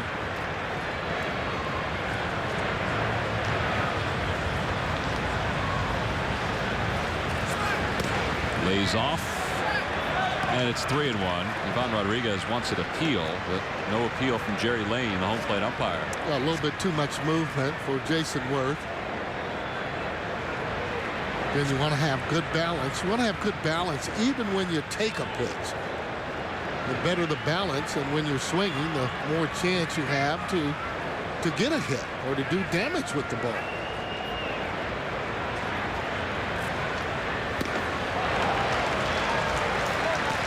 Okay, good swing. It's all right. All right, because it was inside, and well, he was aggressive with his swing. You're not going to hit every single ball. Now, for me, now 3-2. I want to zone down a little bit, not cheat.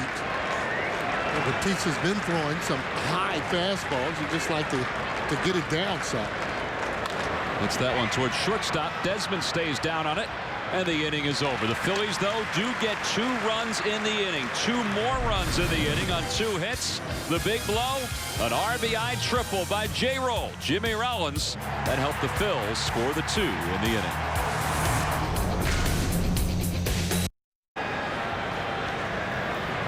Bottom of the 6th inning, Roy Halladay goes to work quickly against Willie Harris, who swings at the first pitch. Nice play by Chase Utley. 1 away here in the 6th inning.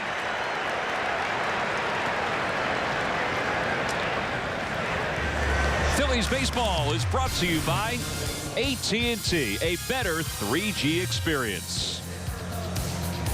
Talk about better experiences. Well, this has been the best kind of experience for the Phillies on opening day. Roy Halladay, after allowing a run in the 1st inning, has really settled in. In the 1st, he allowed 2 hits. Since that time, he's allowed 2 hits. He also hasn't thrown a whole lot of pitches. The last 3 innings, he's thrown 11, 10, 8, and now this being the 4th, he has just thrown 2, and the count is 1 ball and 1 strike to Ryan Zimmerman. Well, you always talk about if you're going to beat number 1s, you got to get them early. Once they start to settle down and get their rhythm going, they can be pretty difficult to hit. Woo. I haven't seen many curveballs, but that's a really impressive pitch. Something like Frisbee-like, you know, like a wiffle ball.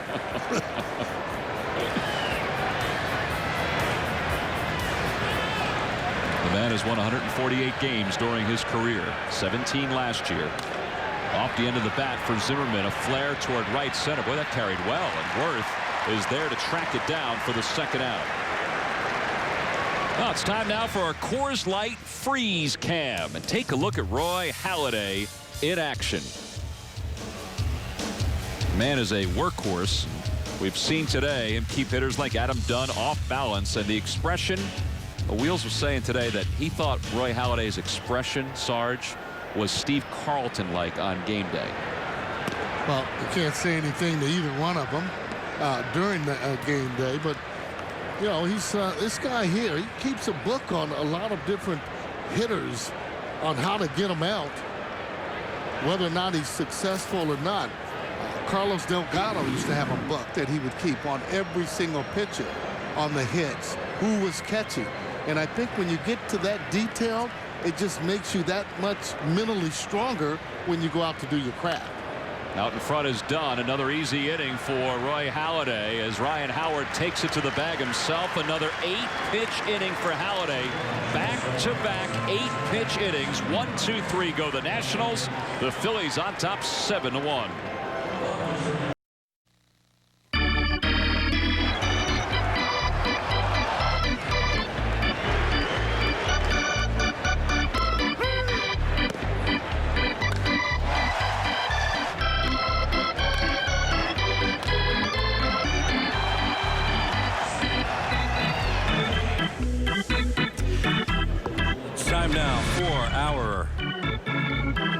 Verizon Wireless game summary. Hey, this seems a lot like last year, Tom. Phillies don't score 1 run in an inning. It seems like they put up crooked numbers. They're kind of sailing along in this one, not scoring many runs, and then boom, it's really been impressive. It's been impressive offensively, and Roy Halladay has been really impressive too. And as Raul Ibanez leads things off here in the 7th. 1 ball, 1 strike to count to Ibanez. Raul's 1 for 3. He's flied to left. He's also singled and scored, and he's grounded out to second. We'll get to our Verizon Wireless game summary in just a moment. You saw a lot of that summary coming into this inning. And on the flip side, the balls off the bats of the Phillies players have sounded really good. On the other hand, the balls off the bats of the Nationals players the last 5 innings have not sounded as good. A lot of thuds. And that's what we talked about with Halladay, how he'll get guys out early in the count. And that's what he started to do as this game's gone along, throwing a lot of ground balls and a lot of splats. They just don't center him very well, which is nice. Ball 4, and Ibanez is aboard. So leadoff walk for Raul, and here is our Verizon Wireless game summary. There it is. There's that first crooked number right there, the 5, and then a little 2 comes along later on, and Ryan Howard just loosened everybody up with that bomb to give the Phillies their first lead. They went on to score 3 more then after the 2-run home run. They batted around +2 in the 4th for the 5 spot, and Halladay gave up a run in the 1st inning. He's actually walked 2 batters today, 1 on 4 pitches, which seemed to really tick him off because then he threw a double play ball on the next pitch. He's gotten 2 double play balls today, and that's really helped out his pitch count. And also the fact that the National players have been very aggressive against Roy over the last few innings. That's helped his pitch count too. He's got 2 straight innings in which he has thrown just 8 pitches. Yeah, well, that's the book on Roy Halladay, that he can get through games. All of a sudden he won't throw that many pitches because he's right around the strike zone, and they don't hit it real hard and they make outs, and that's what he's doing in this game. 0-1 the count to Victorino, batting left-handed for the first time. Zimmerman smoked the ball on him in the 1st inning on a sinker that he probably got in the middle of the plate. It was down, but that's where Zimmerman likes it. He's a low ball hitter anyway. And since that time, there have not been a lot of hard hit outs.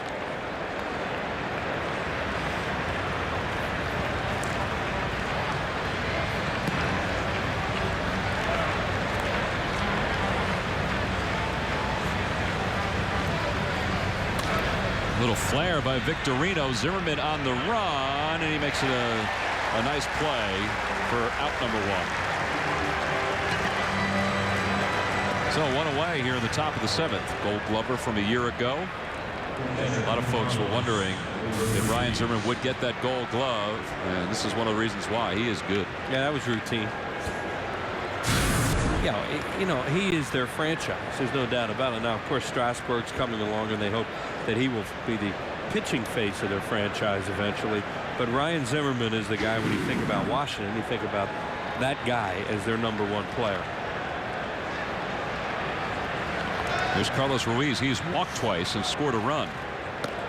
Nationals set up for 2. And that first pitch drops in for strike 1. It's 0-1.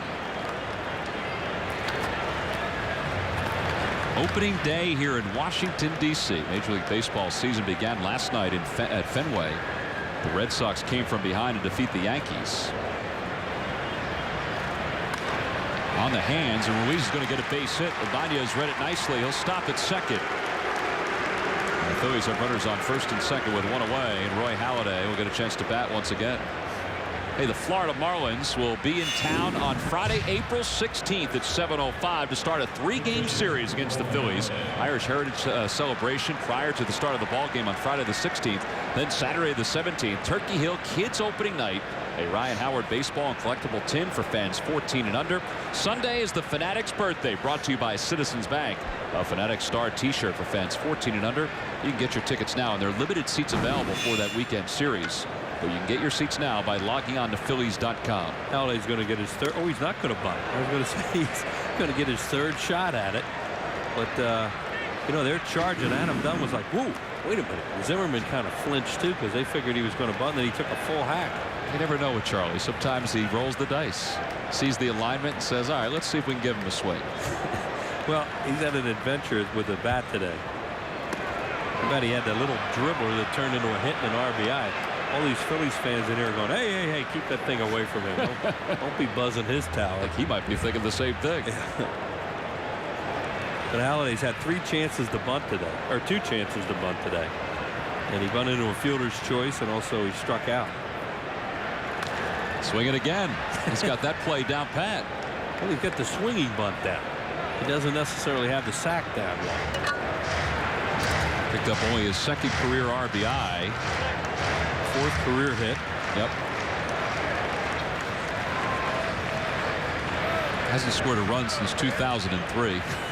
He was going one base at a time. Yeah, he was. When he was on. Sam Perlaza wasn't going to take any chances with him out there. Little roller, swing and bunt again. Rodriguez. This time Rodriguez throws him out. He does get the runners up to second and third. There are 2 outs now for the top of the order. They are going to have some fun with him. Say, man, you can't bunt. So maybe when it's a bunt situation, we'll just let you swing away as hard as you can and kill some worms out there, and you'll get them over. Now they don't think this is funny. He's all business, but you know they're kind of suppressing it right now. Like, hey, way to get him over. Here he goes. He takes a full swing, and that's the sound the bats make when he's pitching. Thud.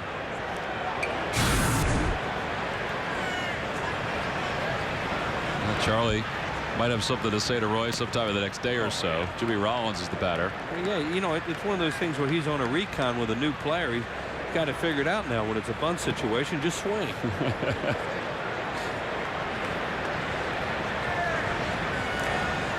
Runners lead off second and third.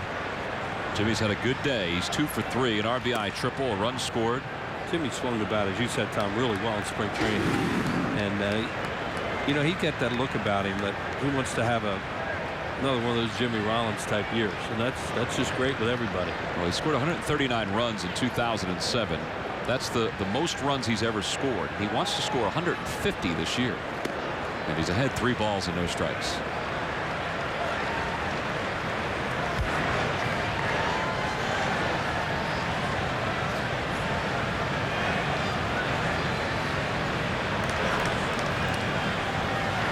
Now they're just going to put Jimmy on. It's the way he's been swinging the bat today.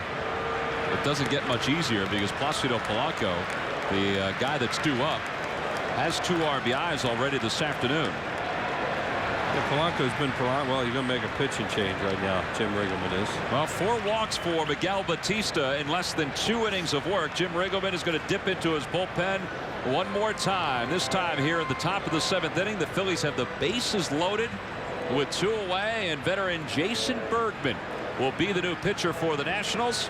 We'll tell you about his numbers when we return.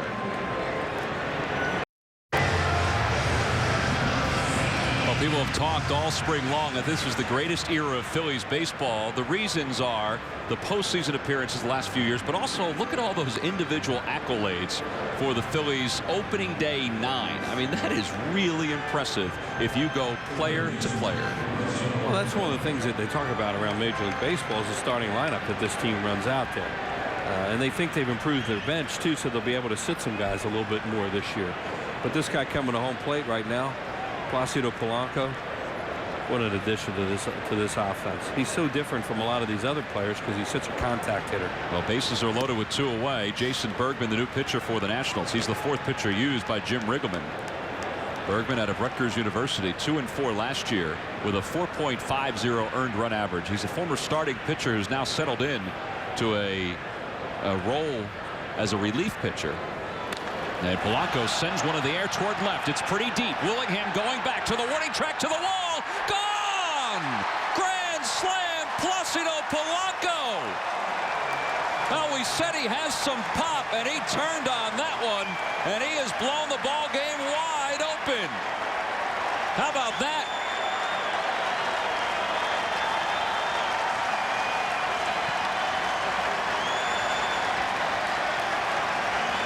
That's a 6 RBI opening day for Placido Polanco. Second career Grand Slam home run. The other was in Colorado in 2000, in April of 2000 off Scott Carl. But yeah, we mentioned that about Polanco out there in spring training, that he'll move it around, and then he gets a pitch in a certain situation. Like, this isn't a move it around at bat. Got a big lead and they're loaded. He can turn on one and pop one. He'll hit 15, 20 home runs. Well, there are opening days to remember. This is a pretty impressive opening day for Placido Polanco. 6 RBIs, including a grand grand slam to give the Phillies an 11-1 lead. He's picking up where they did last year. They hit a bunch of salamis last season. And there's Placido Polanco, a career high with 6 runs batted in today and his second career slam. And just got finished talking about what he brings to this team, but that's not what you expect right there. Well, and that's not just a gimme home run. I mean, that's a big league home run. Chase Utley hits one in the air to center. Niger Morgan over, and the inning is over. But again, the damage is done. Boy, was it done in a big way. Placido Polanco, well, he turned on one with the bases loaded against Jason Bergman. A 6 RBI afternoon. That's right, they were scattered in the Phillies bullpen.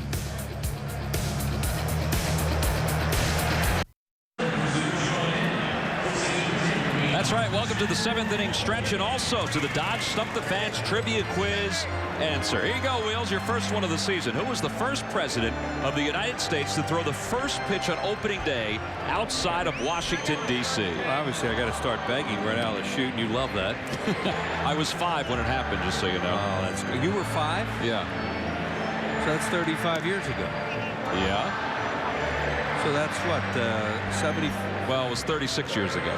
And that's what, 70, when were you born? 76? I was born in 68. 68? This isn't going well. So the president in 68 was Richard Nixon. Very nice, Chris Wheeler. Very nice. That is the correct answer. 1973 at Anaheim Stadium. Log back on to Phillies.com to find out if you're the winner of a Phillies prize pack. Thanks for playing Dodge Stump the Fans. And I'll tell you why he probably threw it out at Anaheim Stadium. Why was that? Just a guess. Well, the White House, the other White House for Richard Nixon, was in San Clemente, California, which was just south of Anaheim Stadium. Well, there you go. I don't know that that's true, but it's not a bad thought. He might have been hanging out at San Clemente, and he was a great baseball fan. We used to see him at a lot of Mets games. He came down to the vet a couple times, too. And maybe why he threw it out there. Well, today's President Barack Obama, has got a chance to see some pretty good pitching this afternoon. In his first opening day, Roy Halladay, the first inning, 2 hits, 1 run, 2 strikeouts, 1 walk, 19 pitches. Since that time, he's thrown just 51 pitches. So he'll go to work here in the bottom of the 7th inning. It's 11-1 Phillies. And Josh Willingham leads it off, and he takes a pitch for a strike. It's 0-1. You can see how they handle Halladay. You know, how long they let him go, because you'd like to think this is over.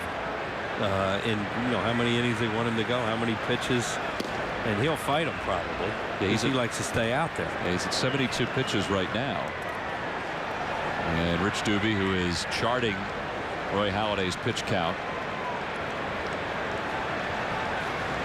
He's got a full rested bullpen at his disposal and a 10-run lead. Yeah, that's my point, that you could do all kinds of things. There he is, inning by inning. Not a whole lot of fluctuation That's there. Really impressive. That is so consistent. How about the 7 through 9? Well, he's got another strikeout. Willingham couldn't hold up. He goes around. He can work on some things now. Curveball, changeup. 8 strikeouts for Halladay. Look at this right here. That is that curveball, and he couldn't hold up. So he's throwing curveball, cutter, slider, sinker, changeup. He got a pretty good arsenal. Oh, he does. Here's Adam Kennedy. And he swings at the first pitch, and it finds a hole on the right side. So first hit for the Nationals since the 4th. But Josh Willingham led off that inning with a single. And the last time Halladay had a base runner, or last 2 times Halladay allowed a base runner, Charlie Emanuel and Pete Buchanan, everybody in that dugout watched him roll a double play ball. Yeah. Well, you're at that point now, you don't even have to hold him on at first if you don't want to. Ivan Rodriguez has one of the 5 hits for the Nationals today. He doubled back in the 2nd. And Ryan Howard is playing off Willingham or Kennedy there with 1 out. And no balls and 1 strike to count to Rodriguez. Of course, when you have the lead, you never run in these situations. When you're behind and they're not holding you on, sometimes a guy will just go and whatever.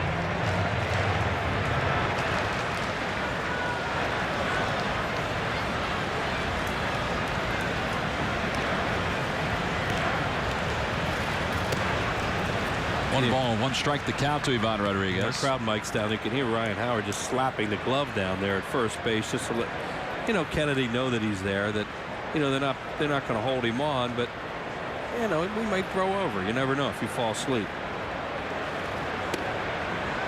Oh, and just missed at 91 miles an hour. See where Ryan Howard is as Adam Kennedy looks over toward his first base coach Dan Radisson, and he takes his lead. Dan Radisson's been with Jim Riggleman in a lot of stops. Well, he was with him with the Cubs. That one is shot through the hole on the right side. Back-to-back singles into right field for the Nationals. Second hit for Rodriguez, and there are 2 aboard with 1 away. First time since the first inning they've had 2 men on base.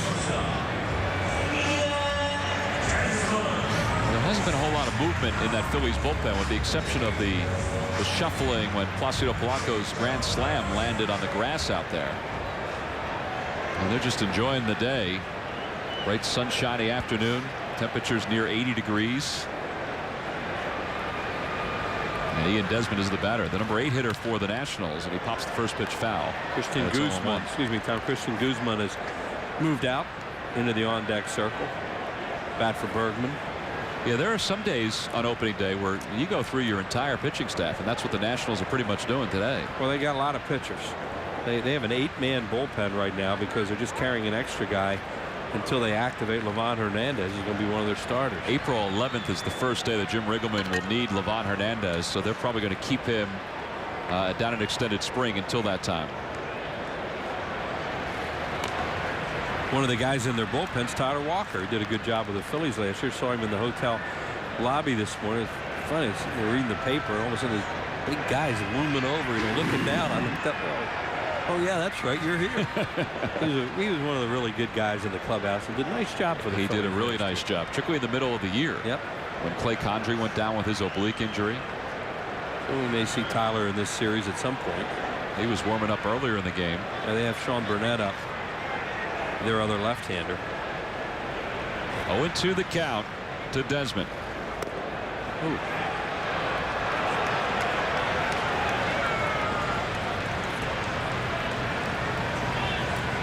There's Burnett, who they got from the Pirates last season. What seems to be somewhat of a lopsided trade right now. Nigel Morgan and Burnett.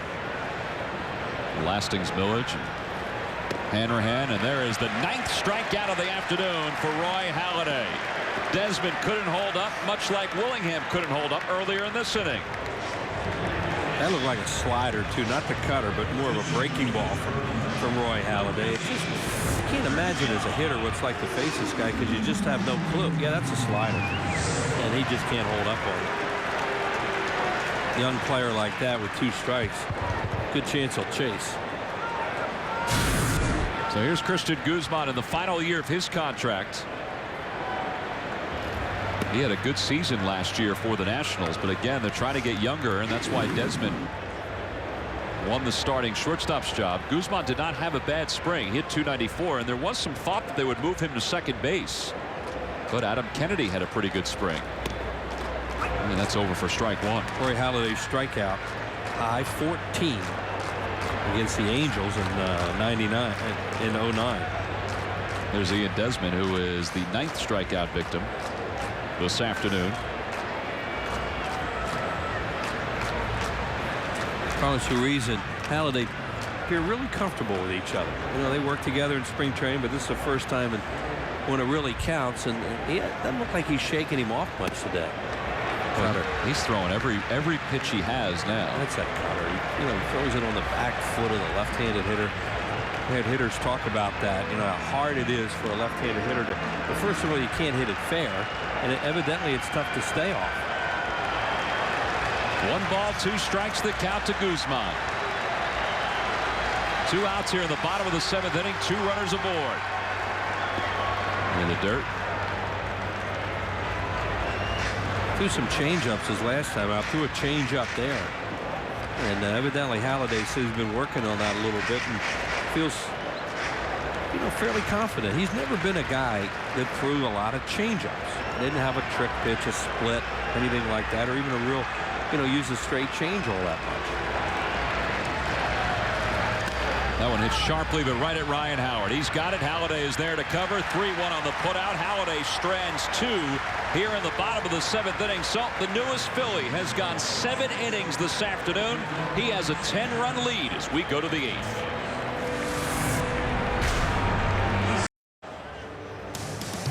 Phillies baseball is brought to you by McDonald's. Now, we played 7 here in Washington. Opening day for the Phillies and the Nationals. Major League Baseball kicked off its season yesterday with the Red Sox and the Yankees. And in between innings, this Rich Doobie talking to Roy Halladay. Is his day done?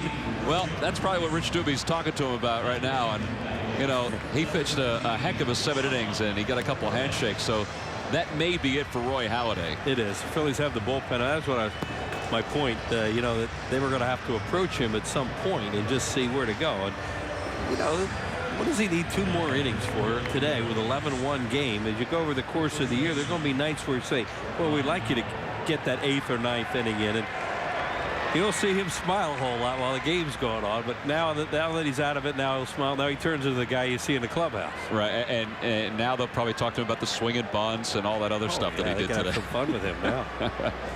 What a teammate that guy is. Probably said to Rich Doobie, said, all right, I'll finish after 7, but let's not make this a habit. Right, exactly. You know, we get into a little tighter game, and they're like looking at him like, don't worry, you'll stay out there. We'll use you. Well, what a day. 9 strikeouts and 6 hits over 7 innings of work. That's a great move to get him out of the game at this point. Count 1 ball and 1 strike to Ryan Howard. Arguably the greatest opening day performance by a pitcher was Bob Feller, who threw a no-hitter back in 1940 on opening day for the Cleveland Indians. But if you're Roy Halladay and if you're making your first appearance in a Phillies uniform and you've got an 11-1 lead going into the top of the 8th inning and you have 9 strikeouts, you've allowed just 6 hits, 1 run, you got to be feeling pretty good. Yeah, and having been around him a little bit now, Tom, you figure the first thing to come out of his mouth is he'll talk about the offense and how easy it was for him to pitch today with that many runs. You know, that's the kind of guy. He reminds you a lot about Chase Utley. He doesn't like to talk about himself.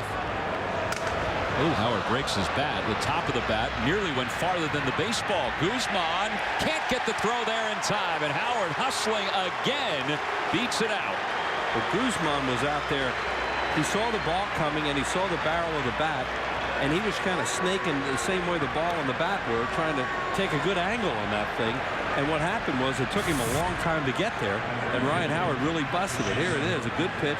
Now, you can't see Guzman, but before that point, he was trying to figure out where's the ball, where's the bat, you know, is it going to deflect?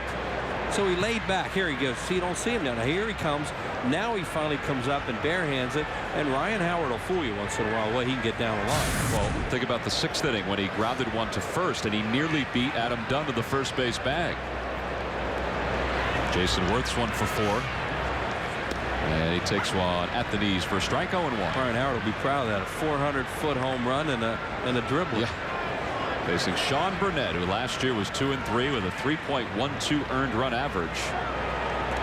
Acquired, as we said, during the season from the Pittsburgh Pirates, and he was really good for the Nationals last year after that trade. There wasn't a whole lot that went right for the Nationals last season. They lost 103 games, but Niger Morgan and Sean Burnett coming over for Jim Riggleman turned out to be very good. Well, they think their pitching is going to be better. They feel they're a better team, and they're obviously getting smoked here today by a very potent Phillies lineup. And the Phillies doing something they don't do very often, Tom, and that's win on opening day. They haven't won yet, but you know they're in good shape, and they always seem to lose opening day. Jason, the swinging bunt left to the mound. Burnett didn't have a whole lot on that throw as Adam Dunn makes the tag. Up to second goes Ryan Howard. Hey, don't forget, if you want to meet some of the 2010 Phillies, the Phillies Festival might be your best opportunity. That's right. It takes place Monday, May 24th. Now, tickets go on sale tomorrow at 9 a.m. There are photo booths that will be available during the Phillies Festival that include Cole Hamels, Roy Halladay, Charlie Manuel. Tickets go on sale again tomorrow at 9 by calling 215-463-1000 or visit Phillies.com. Again, all proceeds from the Phillies Festival, and it's such a great event. If you've never been there, all proceeds benefit the ALS Association, the Philadelphia chapter. A great organization that does so many wonderful things in the Philadelphia area. Phillies also, by taking Halladay out of this game, they have Bastardo up in the bullpen. They're one left-hander, and they have some left-handed hitters coming up next inning. So they're going to, you wonder, well, what pitch are you going to use? Well, it looks like they want to do some matchups in the 8th inning just to see what Bastardo can do against them. There he is. You have Morgan left, you have Harris left, and you have Zimmerman right, and then Dunn left. So 3 out of the 4 hitters are left-handed hitters. 0-2 the count to Raul Ibanez. Raul scored a couple runs today. He's 1 for 3.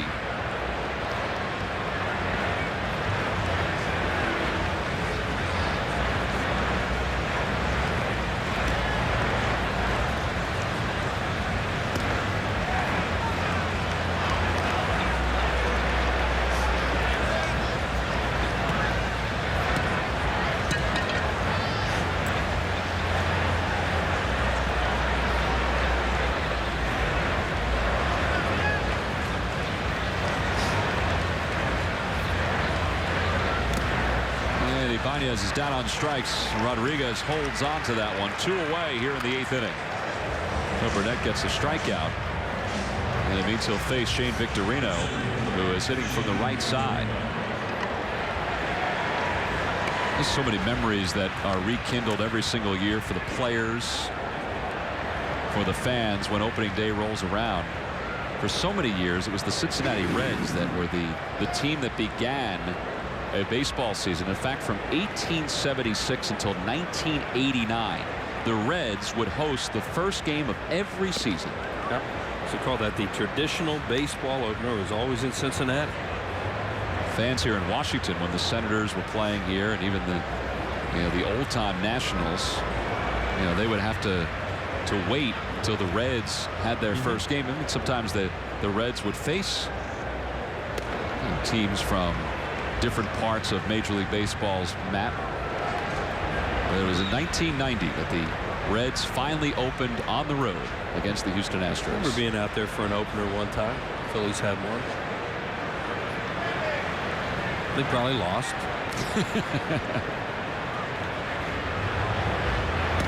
2 balls, 1 strike the count to Victorino.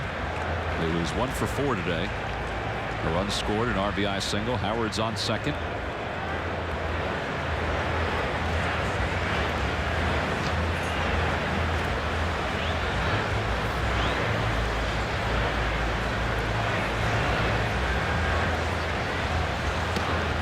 Really funky the way he starts. Everything starts towards first base, it looks like. You can see why he could probably give left-handed hitters problems.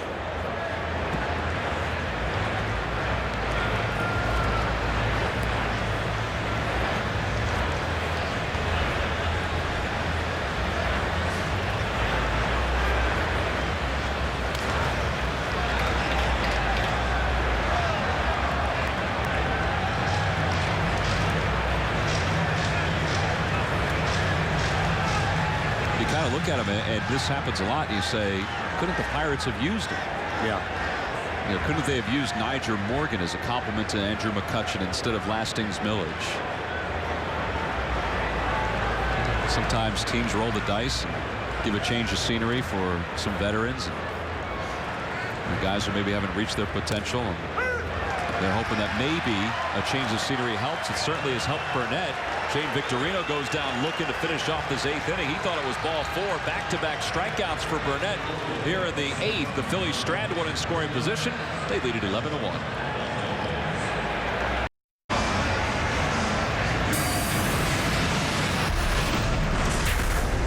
Hey, Phillies fans, sections of the historic game-used Phillies sod are available from the Phillies and StadiumAssociates.com. Each piece is preserved and displayed in a commemorative case during games purchased at the game-used collectibles kiosk at section 126 at Citizens Bank Park, or anytime at the Majestic Clubhouse store. By calling 1-877-GO-PHILS, you can get a head start on everybody else that's going to wait till next week at the ballpark. And there is some of that sod. And yes, it is historic, because there have been some really big games that have been played at Citizens Bank Park since that sod was first put in. Boy, that's for sure. A couple World Series, all those playoff games. Here is Antonio Bastardo, and you mentioned there's a reason why they're bringing this guy into the game at this point. You know, they want to get Halladay out of there.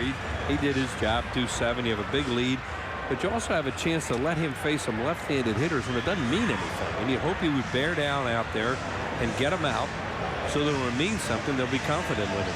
And as strange as it sounds, that he'll be confident with himself, too, because that's important for a guy who is beginning his first full year on a major league roster. He was brought up in the middle of last season to help out as a starting pitcher, but the Phillies are counting on him to be one of their left-handers out of the bullpen. And even when J.C. Romero comes back, there is a chance, if he pitches well, that he could stay with the team. Sure, you love to have two left-handers.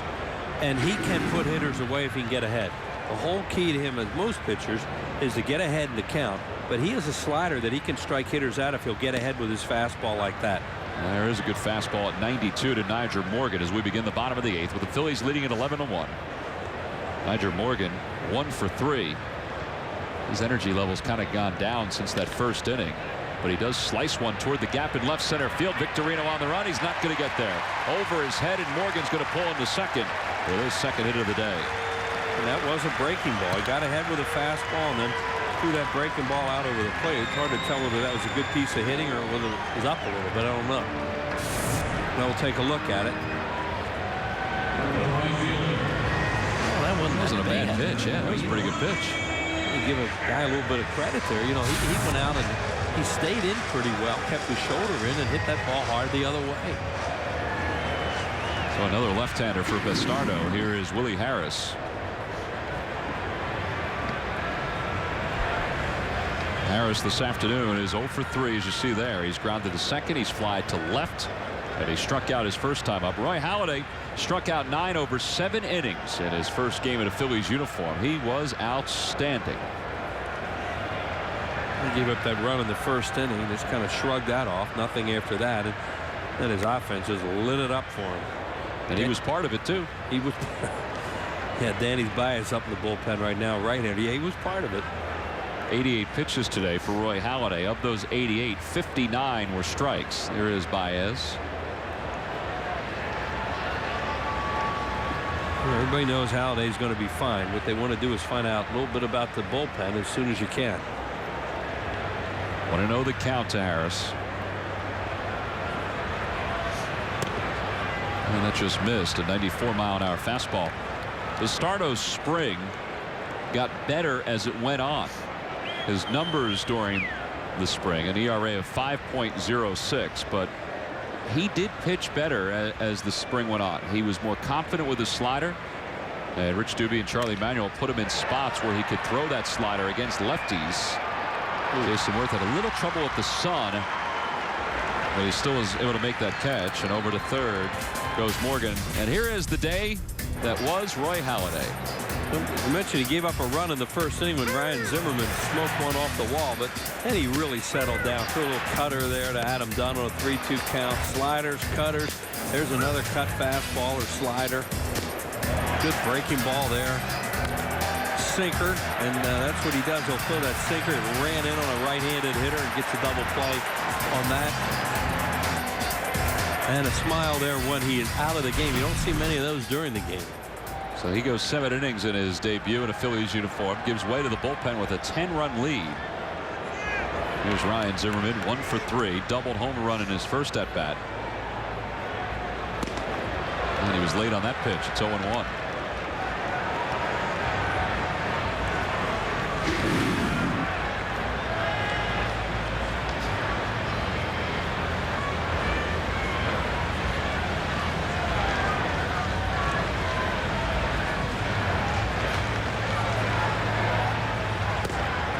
Balls at 2 strikes the count. Bastardo has a third pitch, a changeup, and he'll probably just throw it to right-handed hitters. Maybe a chance to try one of those now or bounce a slider up there and see if Zimmerman will chase, but he's done what he has to do to be successful, and that's get ahead. The infield is back with his 10-run lead for the Phils. And he throws the breaking ball, and it's 1 ball and 2 strikes. Yeah, and that's what Carlos tried to do there. Carlos Ruiz tried to get him to bounce a breaking ball and see if he'd chase it. Hey, by the way, today's ball game can be seen tonight at 8 p.m. on digital channel 17.2 or Comcast channel 250. Get a chance to see all the strikeouts from Roy Halladay and an explosive 4th inning by the Phillies offense, in which they scored 5 runs. And Zimmerman is down on strikes. That was a fastball, pure and simple. Second time Zimmerman's gone down on strikes today. WB makes a deliveries of the game. Couple of home runs. Phillies are trailing 1-0 at this point. Base runner and Chase Utley, and boom, Ryan Howard. Now later on in the game, bases loaded. Jason Bergman comes in. Placido Polanco had a nice game up to that point. Little whipped cream on top of the sundae right there with a salami. Here's Adam Dunn, 0 for 3. He went down twice on strikes against Halladay and then rolled one up the first base line. And I would have to say, without even talking to Adam Dunn, that he's happy that Roy Halladay is no longer in the game. Oh.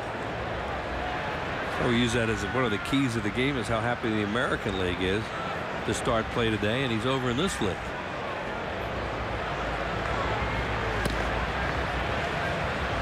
Inside, 2-0.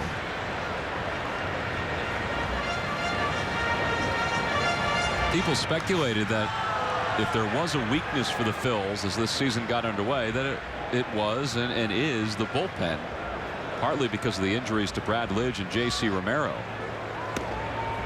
but also because there were a lot of new guys that are now part of this bullpen. You know, Dennis Baez, who's loosening up right now in the pen. He's brand new, but he's also an accomplished pitcher. Jose Contreras is new. David Herndon, the Rule 5 selection from the LA Angels of Anaheim. You got Bastardo on his first opening day roster. And ball 4 to Dunn. Runners on first and third. Dunn just won't swing. So now that's about the point in the order where he figured he wanted Bastardo to pitch, and now he'll go to Baez just to pitch to Willingham. They're just on a recon right now. And you know, Bastardo did okay, but that performance right there is not good enough in a 1-run game. You know, and that's the thing that they need him to be able to do a little bit better, is handle the left-handed hitters. So Charlie Manuel takes the baseball from Antonio Bastardo. He'll go to his bullpen one more time as Danny Baez will make his Phillies debut when we return. Beautiful blue skies above Washington, D.C. at Nationals Park, and a beautiful day for the Phillies. They lead it 11-1 here in the bottom of the 8th inning with 2 men down. Hey, our upcoming television schedule will feature Wednesday night's ball game against the Nationals on the Comcast network. Comcast Sportsnet on Thursday when the Phils and the Nationals face off at 4:30. Then the Phillies are off to Houston to take on the Astros. 2 games on MyPhl 17, and then the Saturday ball game on the Comcast network. What an opening day it's been for the Phillies, as Danny Baez will take over here in the bottom of the 8th inning. Baez last year 4-6, 40 strikeouts in 71 2/3 innings. He's on to face Josh Willingham with runners on first and third. 2 outs here in the 8th. And the first pitch, a breaking ball inside. 1 ball and no strikes to count to Willingham. 1 for 2. He walked his first time up. Singled back in the 4th, struck out in the 7th.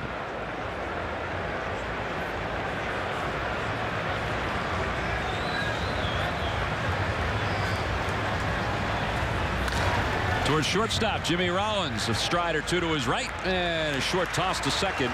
Baez throws a couple pitches, gets out of this jam here in the 8th inning, and he preserves this 10-run lead for the Phils. They'll take an 11-1 lead into the top of the 9th inning. This copyrighted telecast is presented by Authority of the Phillies and may not be reproduced nor retransmitted in any form, and the accounts and descriptions of this game may not be disseminated without the express written consent of the Phillies.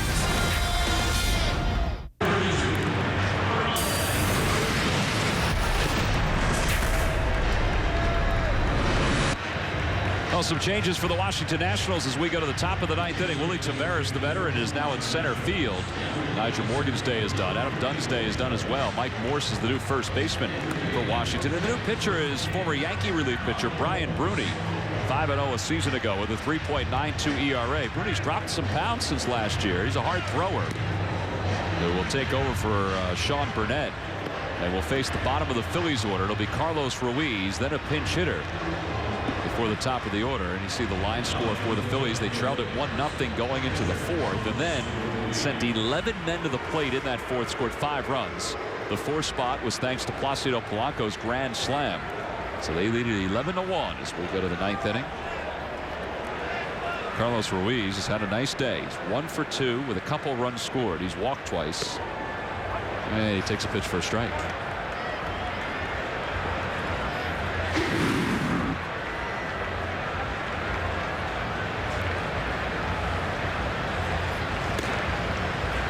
This bullpen for the Nationals, and it's not really as big a deal today because they're down 11-1, although the bullpen's given up 6 of the runs that the Phillies have scored. Has been one of the things that the front office has tried to improve from a season ago. You know, not only bringing in guys like Bruni, but they also have Matt Capps, the former Pirates closer, who is now their closer. The pitching staff for Washington was ranked last in the National League in earned run average. The defense was ranked 30th in Major League Baseball. So those were 2 pieces that they wanted to improve. And I think Ivan Rodriguez may have injured himself on that last pitch from Brian Bruni. And you see the relief pitcher's numbers from last year for Washington. And Jim Riggleman out with the athletic trainer, and Rodriguez pointed to his back, the small of his back, and they've already lost Jesus Flores at least to start the year because he's coming back from shoulder and elbow surgeries. They're not sure when he's going to be back. Rodriguez was supposed to be the backup, but he's probably going to be the everyday catcher. He had to reach kind of high for that pitch. He may have strained something. Look how many times that guy's got up and down. Oh, really? Catch that many years. How much strain that is on you. Well, he has caught more games than anybody else in baseball history. He passed Carlton Fisk on that list. And he is, am I wrong, Wheels? Is he a Hall of Famer? 2,700 hits, all those Gold Gloves. He's got to be one of those guys when he's eligible. You have a heck of a discussion on him. 13 Gold Gloves, 305 home runs as a catcher. 396 is the most. That's Mike Piazza. Hard to tell nowadays who Hall of Famers are anymore. 14-time All-Star. But as I said, he's certainly going to be right there in the discussion. And off his numbers, sure. Yeah, I just think the defense, the offensive numbers he's put up. In a brutal position. Ruiz walks for the 3rd time today. So Carlos is aboard. And Brian Bruni will now face pinch hitter Greg Dobbs. Well, he's talking about his defense, but look at the offensive numbers. I mean, he's a lifetime 300 hitter with 305 home runs and more than 1,200 runs batted in 2,388 games. Well, you read more and more of these theories on stats and all this stuff on what is a Hall of Famer, what isn't a Hall of Famer. If you watch the game, your eyes should tell you. He's a Hall of Famer. Yeah, I always felt that way with Andre Dawson, and that's why I was glad when he got, when he was voted in this year. Dobbs breaks his bat. Harris has trouble with the sun, but it's still the first out of the inning.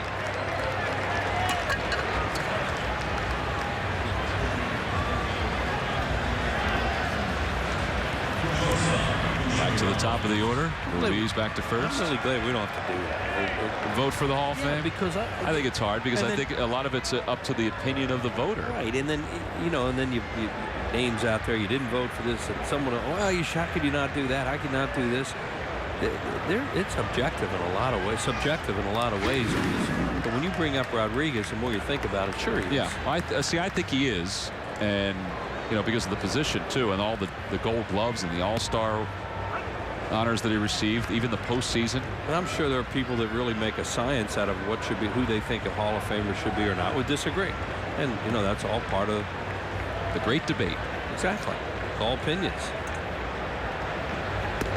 1-1 the count to Jimmy Rollins, who has been on base 4 times today. But you and I are not trying to present ourselves as a scientific Hall of Fame voter. No, we're just kind of baseball fans. Just kind of fans thinking that guy's a Hall of Famer. Well, it's like we're sitting here watching a Hall of Famer. Yeah.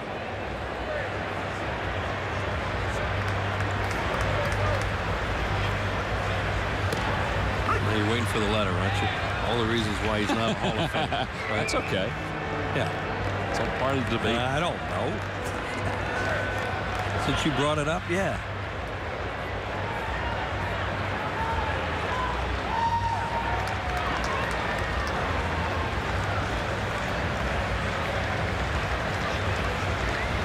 Jimmy lines one down the right field line. That's going to hook foul. And it remains 1 ball and 2 strikes. Jimmy has scored 2 runs today. He singled back in the first, got a stolen base, flied to left, walked in the 4th, tripled and drove in a run in the 6th, walked in the 7th and scored a run. That's a day. The walk his last time up was scored an intentional walk because count 3-0. They just put the hand out. Well, Jimmy came right out of the game. It was like Nigel Morgan for the Nats. He was really aggressive in that first inning. Stole a bag and then tried to score on the ball that went off the shortstop's glove for an error. Desmond's glove. He tried to score on that from second. It was out at the plate, but was a good aggressive play. He's also seeing a lot of pitches now. I mean, you know, the first couple at bats he swung pretty quickly, but with the walks and this 3-2 count here, I mean, that's a good amount of pitches this afternoon. There's David Herndon in the major leagues for the first time. That's got to be a thrill, getting ready to come in, pitch the 9th. If indeed he's the guy. Jimmy goes down looking on strikes. He thought it was ball 4. And 2 outs here in the 9th inning. Well, the month ahead for Charlie Manuel, 21 more games, including 14 on the road. That's the thing that I kind of forgot about when I was looking at the schedule last night. 14 games, or 15 counting today, on the road for the Phillies. 12 against the National League East and 5 more against the Nationals. Phillies the last few years have been a very good road team. Very good. Which has obviously helped them get to the point where they've been World Series teams and win a lot of games. But one thing they've been terrible is April. You know, last year I think they were a couple games over 500. Correct. But they've had some really terrible Aprils in years that they've had very successful years. But back in those about 3, 4, 5 years ago, it took them to the middle of the season to dig out from their starts. They were so bad. But after the All-Star break, they've really been good. 1 ball, 1 strike, the count to Polanco. What a day he's had. 6 RBIs, a sac fly, an RBI single, and a grand slam. Last year they were 11-9 in April. Didn't start out that great. No, they lost 2 out of 3 to the Braves, right? And should have been swept in that series. The Braves just gave them that 3rd game in that series.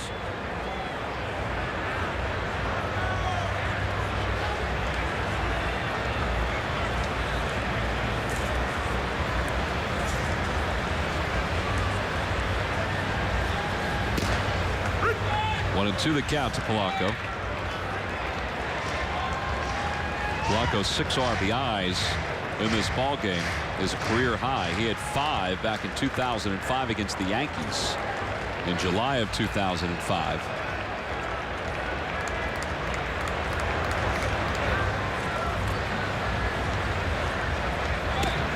Lays off. 2 and 2 the count.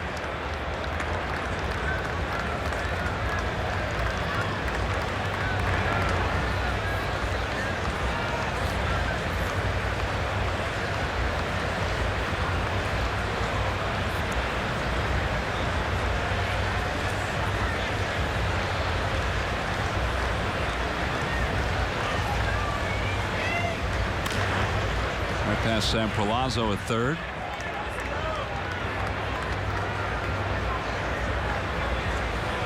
Well, speaking of the month of April, this is what the Phillies have done the last 5 seasons. Very good in 2008. That includes that 1 game on the 31st of March.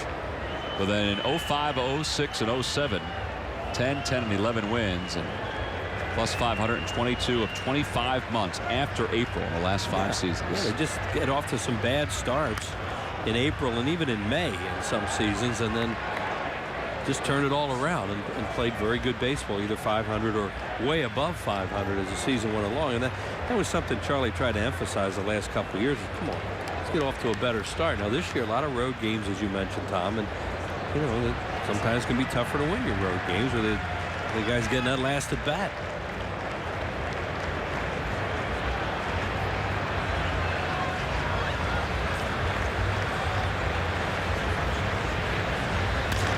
The opposite way for Polanco. That's going to drop in for another base hit. Ruiz hesitated around second, but he'll still get to third. Placido Polanco has 3 straight hits.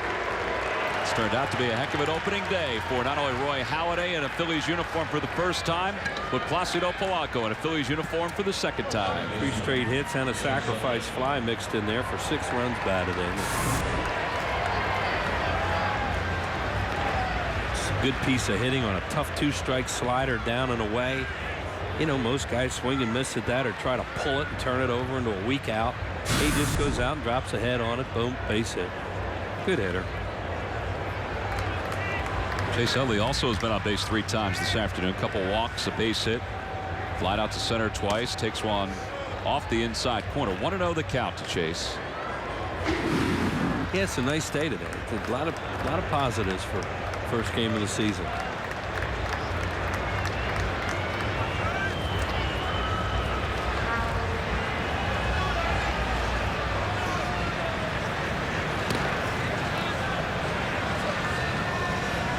If you're a starting pitcher, if you're a guy like Roy Halladay, who, you know, with the Blue Jays, they scored a lot of runs. When you're looking at this lineup on paper and then you see them in action for the first time and you see them put a 5 spot on the board in that 4th inning and kind of turn the entire complexion of the game around.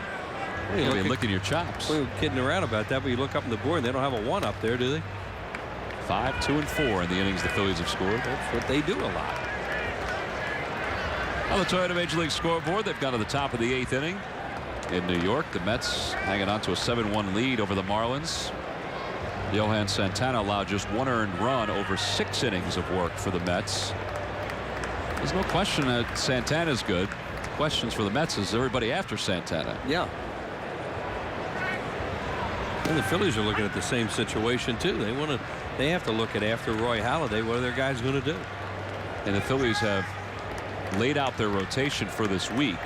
Wednesday it's Cole Hamels, and then after Cole, who you see there taking this ball game in, it's the guy next to him working on his fingernails there. That's Kyle Kendrick.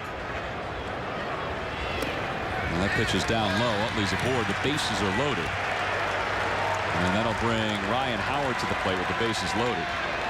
Or I should say it's Kyle Kendrick to his right, and then the guy with his chewing on his fingernails will pitch on Friday. Right.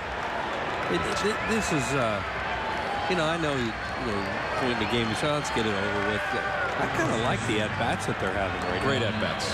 Yep. There's Joe Blanton, of course, on the disabled list. But the Phillies are a team that can get even better offensively with these kind of at-bats because they'll drive teams nuts like this if they walk a lot and get on because they have so many people that can cause damage with men on base. But they are a strikeout-prone team that are very aggressive a lot of times, and they don't do a whole lot of this. Tyler Clippard up and loosening in the bullpen for the Nationals. Ryan Bruni's run himself into a little bit of a problem here. The bases are loaded for Ryan Howard, who takes one off the outside corner. And it's 1-0.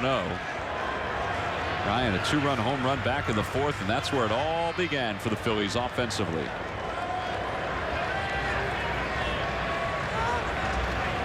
When the Phillies' last grand slam home run on opening day was. I don't know whether it was announced in the press box or not. I'm sure we can find it at some point.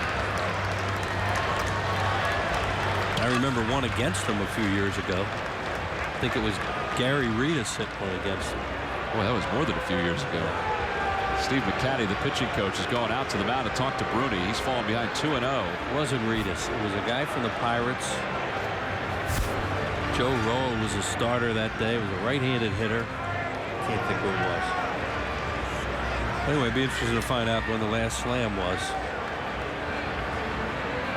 Well, Brian Bruni not too happy as he walks around with Steve McCatty, and there is the complete effort by the Phillies in this ball game. Everybody has gotten a hit among the starting 9, including Roy Halladay, who picked up a base hit and an RBI in that 5-run 4th. It was Reggie Sanders who did it. Reggie Sanders on opening day. You know, all these Phillies fans down here said from the first inning on the intros, it sounded like a home game. It was great. It's 3-0 now to Ryan. See, now you don't swing 3-0 when you're up 11-1. As much as Ryan Howard would like to swing here, that's a no-no. Jason Worth waiting on deck. I mean, you as a pitcher right now, you can throw a BP fastball right down the middle and know you can get away with it. Yeah, there is that BP fastball, and he did get away with it.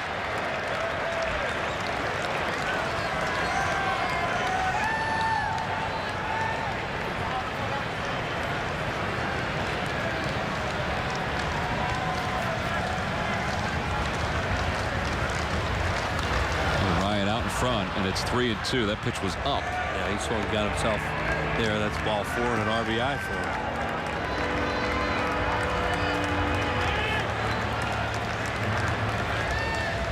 him. 3 balls, 2 strikes the count.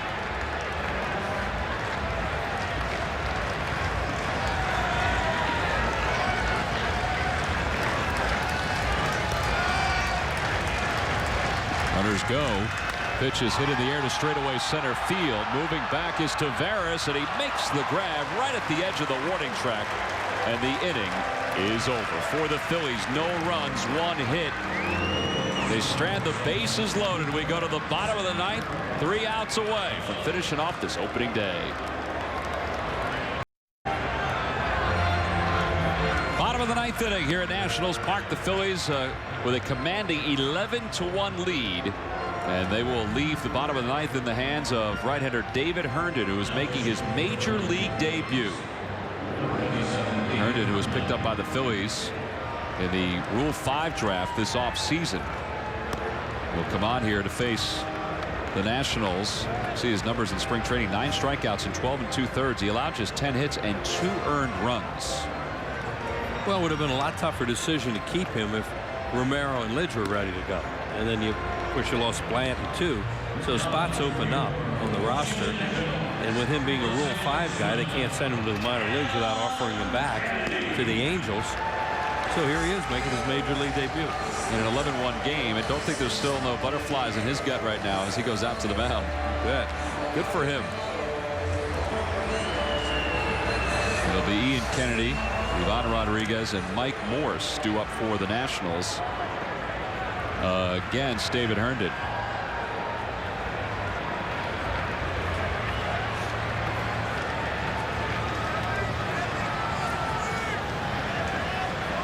Herndon's a sinker ball pitcher, and his first pitch is a fastball a little high. 1 ball and no strikes. Roy Halladay started. He went the first 7. He allowed 6 hits and 1 run. 9 strikeouts for Halladay. He was only 1 strikeout away from his 9th double-digit strikeout performance of his career. He can strike out some guys, but he is, and he's among the league leaders all the time, Halladay is, but you wouldn't term him a strikeout pitcher. He's a contact guy. Yeah, and then you look at those strikeouts. Of course, he's pitching in the American League, where he pitched a lot more innings, too, than he's going to pitch in this league, probably. Slider from Herndon, and it's 2-1. I shouldn't say a lot more, but the odds are he won't pitch as many because of the fact that you're going to have to hit for him once in a while.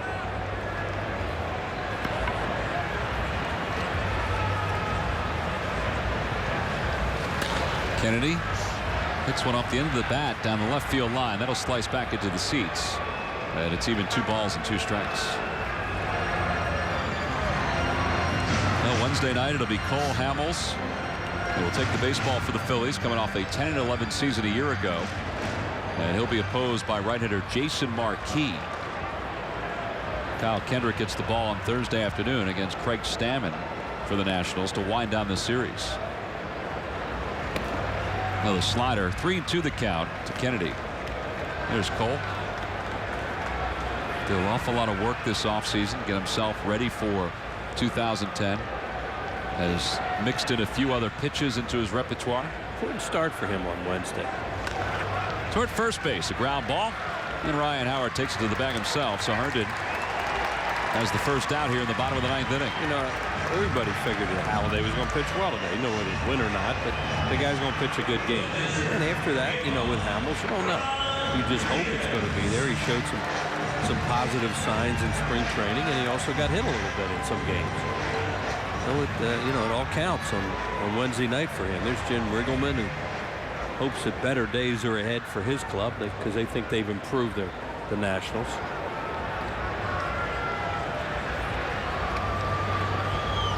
Looking over their front office today, or in their media guide, got real Philadelphia connections now, and assistant GMs and special advisors. Ron Schuler's over here now with Washington. Bob Boone, of course, is still here, and also Davey Johnson. 1 ball, 1 strike to count to Ivan Rodriguez.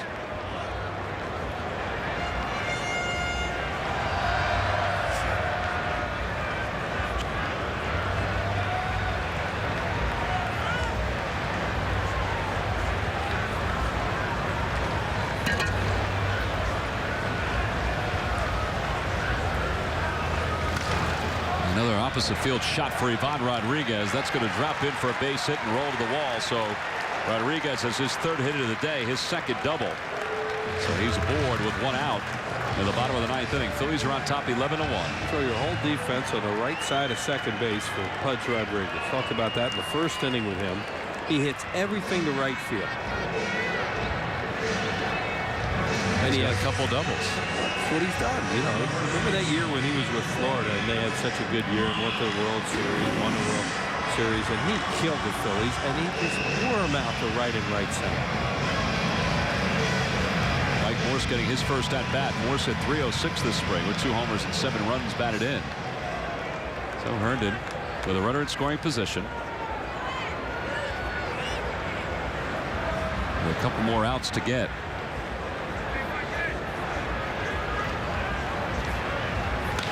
Toward the hole at shortstop, and that's going to find the hole into left field. So runners on 1st and 3rd for Washington. Back-to-back hits for the Nationals. That ball got away, and Morse is going to head up to second base. And now runners on 2nd and 3rd. Going to charge an error to Raul Ibanez on that play. That allows the runner to move up to second base. Right, you have to charge an error there because of the advance, because the runner had stopped between 1st and 2nd.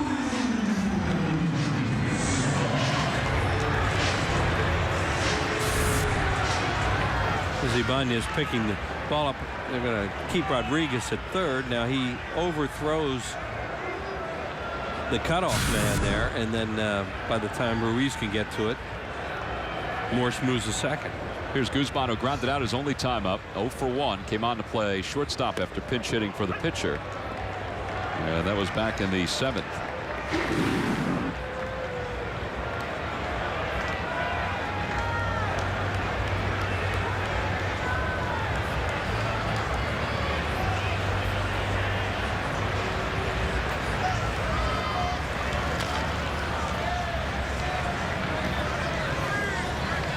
That's the best sinker he's thrown so far. That one really had some good movement down.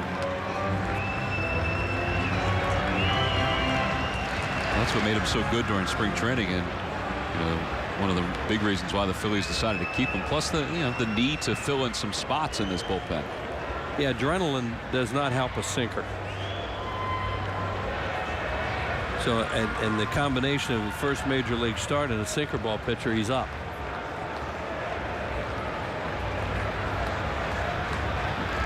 Outside, 1-2.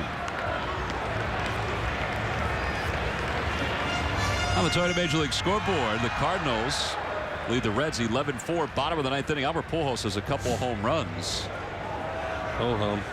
Yadier Molina has also hit a grand slam. It's not often that grand slams are hit on opening day, and Molina and Placido Polanco both hit grand slams today. There's a strike, and it's the 2nd out of the inning as Guzman goes down looking. That's a pretty good pitch. That was a pretty good sinker there.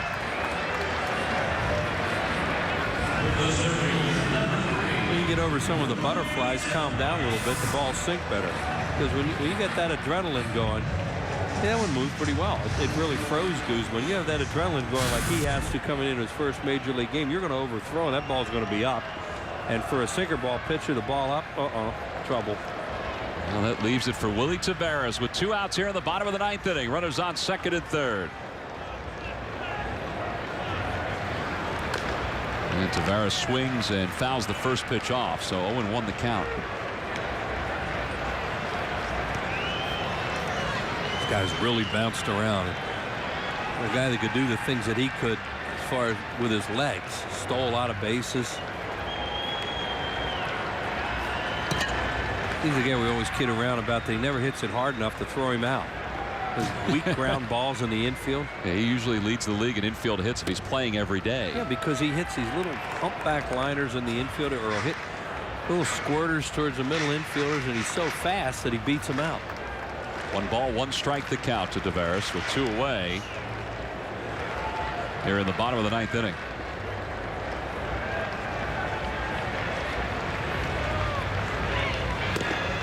Boy, he was really late on that pitch from Herndon. Well, David Herndon trying to cap off what has been a spectacular afternoon for the Phillies. You don't think the Phillies fans came down to D.C. today? Take a look around the stadium, folks. They're on their feet with 2 outs and 2 strikes. That's all that seems to be left for Phillies fans. Well, they did a great job supporting the Phillies here today. Tremendous job of Phillies fans down here. 1-2 the count. And a tapper right back to the mound. Rollins has got it right around the bag, and the ball game is over. David Herndon comes on to finish off the Washington Nationals, and Charlie Manuel and the Phillies begin the 2010 season in fine fashion as they win it by a final score of 11-1. Ryan Howard's 2-run home run that got it all started, wiped away a 1-run deficit. Placido Polanco, well, he finished with 6 RBIs, a grand slam for Polanco this afternoon. And then, of course, Roy Halladay, who goes 7 innings, allows 1 run and 6 hits, strikes out 9 during those 7 innings. And the defending National League champions get off with a victory this afternoon against the Washington Nationals. Well, just a great effort today, Tom. You know, it started with the starting pitching, of course. You know, the game just a 1-0 game. Then that guy right there, Ryan Howard, as he does so many times, hits a ball out of the ballpark. He just ignited everybody, and they threw a 5-spot up, and then they just kept adding runs. Placido Polanco there in his first game back in a Phil's uniform in a few years had a huge game with 6 runs batted, including a grand slam, home runs. A lot of positives here this afternoon, and it sure was fun to watch this guy pitch. Our Chevrolet player of the game, none other than Roy Halladay. Gave up a run in the first inning. Nats came out pretty aggressive, got a double from Ryan Zimmerman, and then Halladay just took over. He threw very few pitches after that. He used his whole repertoire. There's a little cut fastball that he gets over. And threw his cutter, his slider, and that sinker right there that he ran in on the right-handed hitter Rodriguez, and grounded into a double play. Roy Halladay, a real solid 7 innings, and the first smile came after he was out of the game. His first National League victory in his first game in a Phillies uniform. Look at those numbers. 11 runs on 13 hits for the Phillies. 7 strong innings from Roy Halladay. The bullpen finished things off, and the Phils, for the first time in 5 years, have picked up the victory on opening day. And this is the first opening day for the Phillies since 1971 that the great HK was not behind the microphone at some point. Last year here in Washington, Shane Victorino's home run on the day Harry passed away pointed up to the press box. And of course, that week, all of last year, there was no one that was on our minds more than Harry Kalas, and that was certainly the case this afternoon. He would have loved this day. He would have loved the beauty of this ballpark. He would have loved what Roy Halladay did. He would have loved the fact that the Phillies picked up an opening day victory.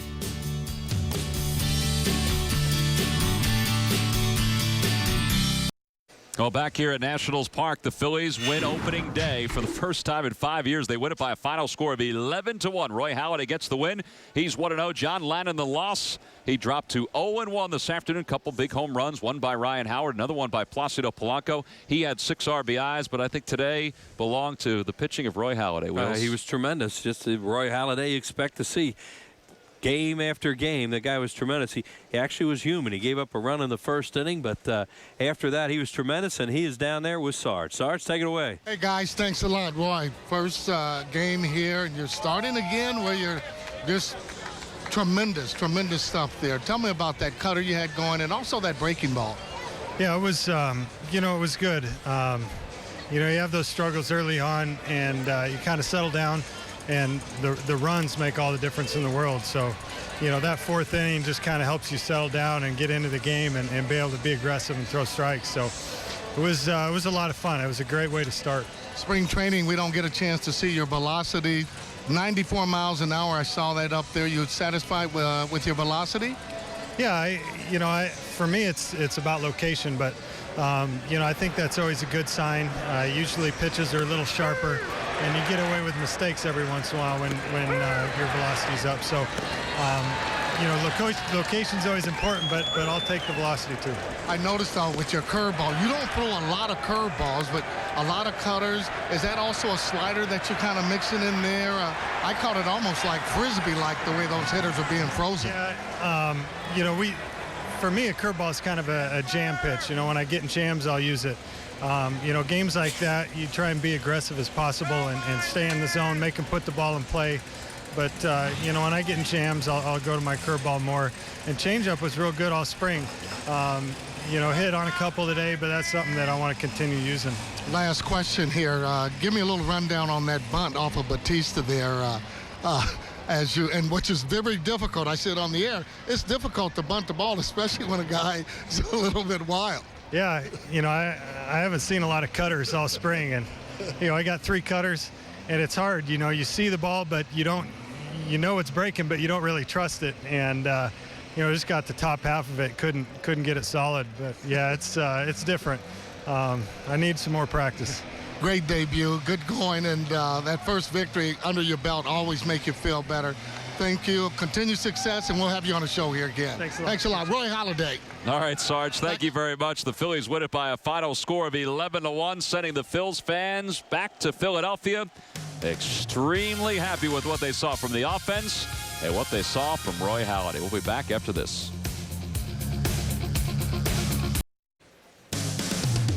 Phillies opening day baseball has been brought to you by Budweiser, official beer of the thirst inning. Budweiser, it's what we do. By Southwest Airlines. Want to see what a real airline is like? Go to southwest.com. Grab your bag. It's on. By Citizens Bank, with the most 7-day branches in the Philadelphia area. And by Independence Blue Cross. We're here for you every step of the way.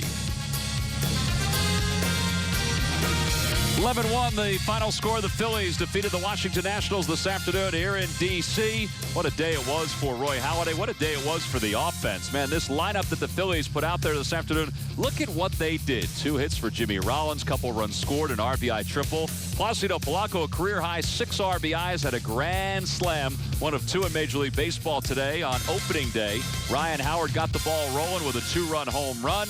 He finished with 2 RBIs. Raul Ibanez, a couple runs scored. Carlos Ruiz had a good day. Also, he had a couple runs scored for the Phillies. So the Phils win it by a final of 11-1. Yes, it was a Halladay on opening day. Our next telecast will be this Wednesday against the Nationals right here in D.C. at 7 p.m. on the Comcast Network. The producer of Phillies baseball is Jeff Halleckman.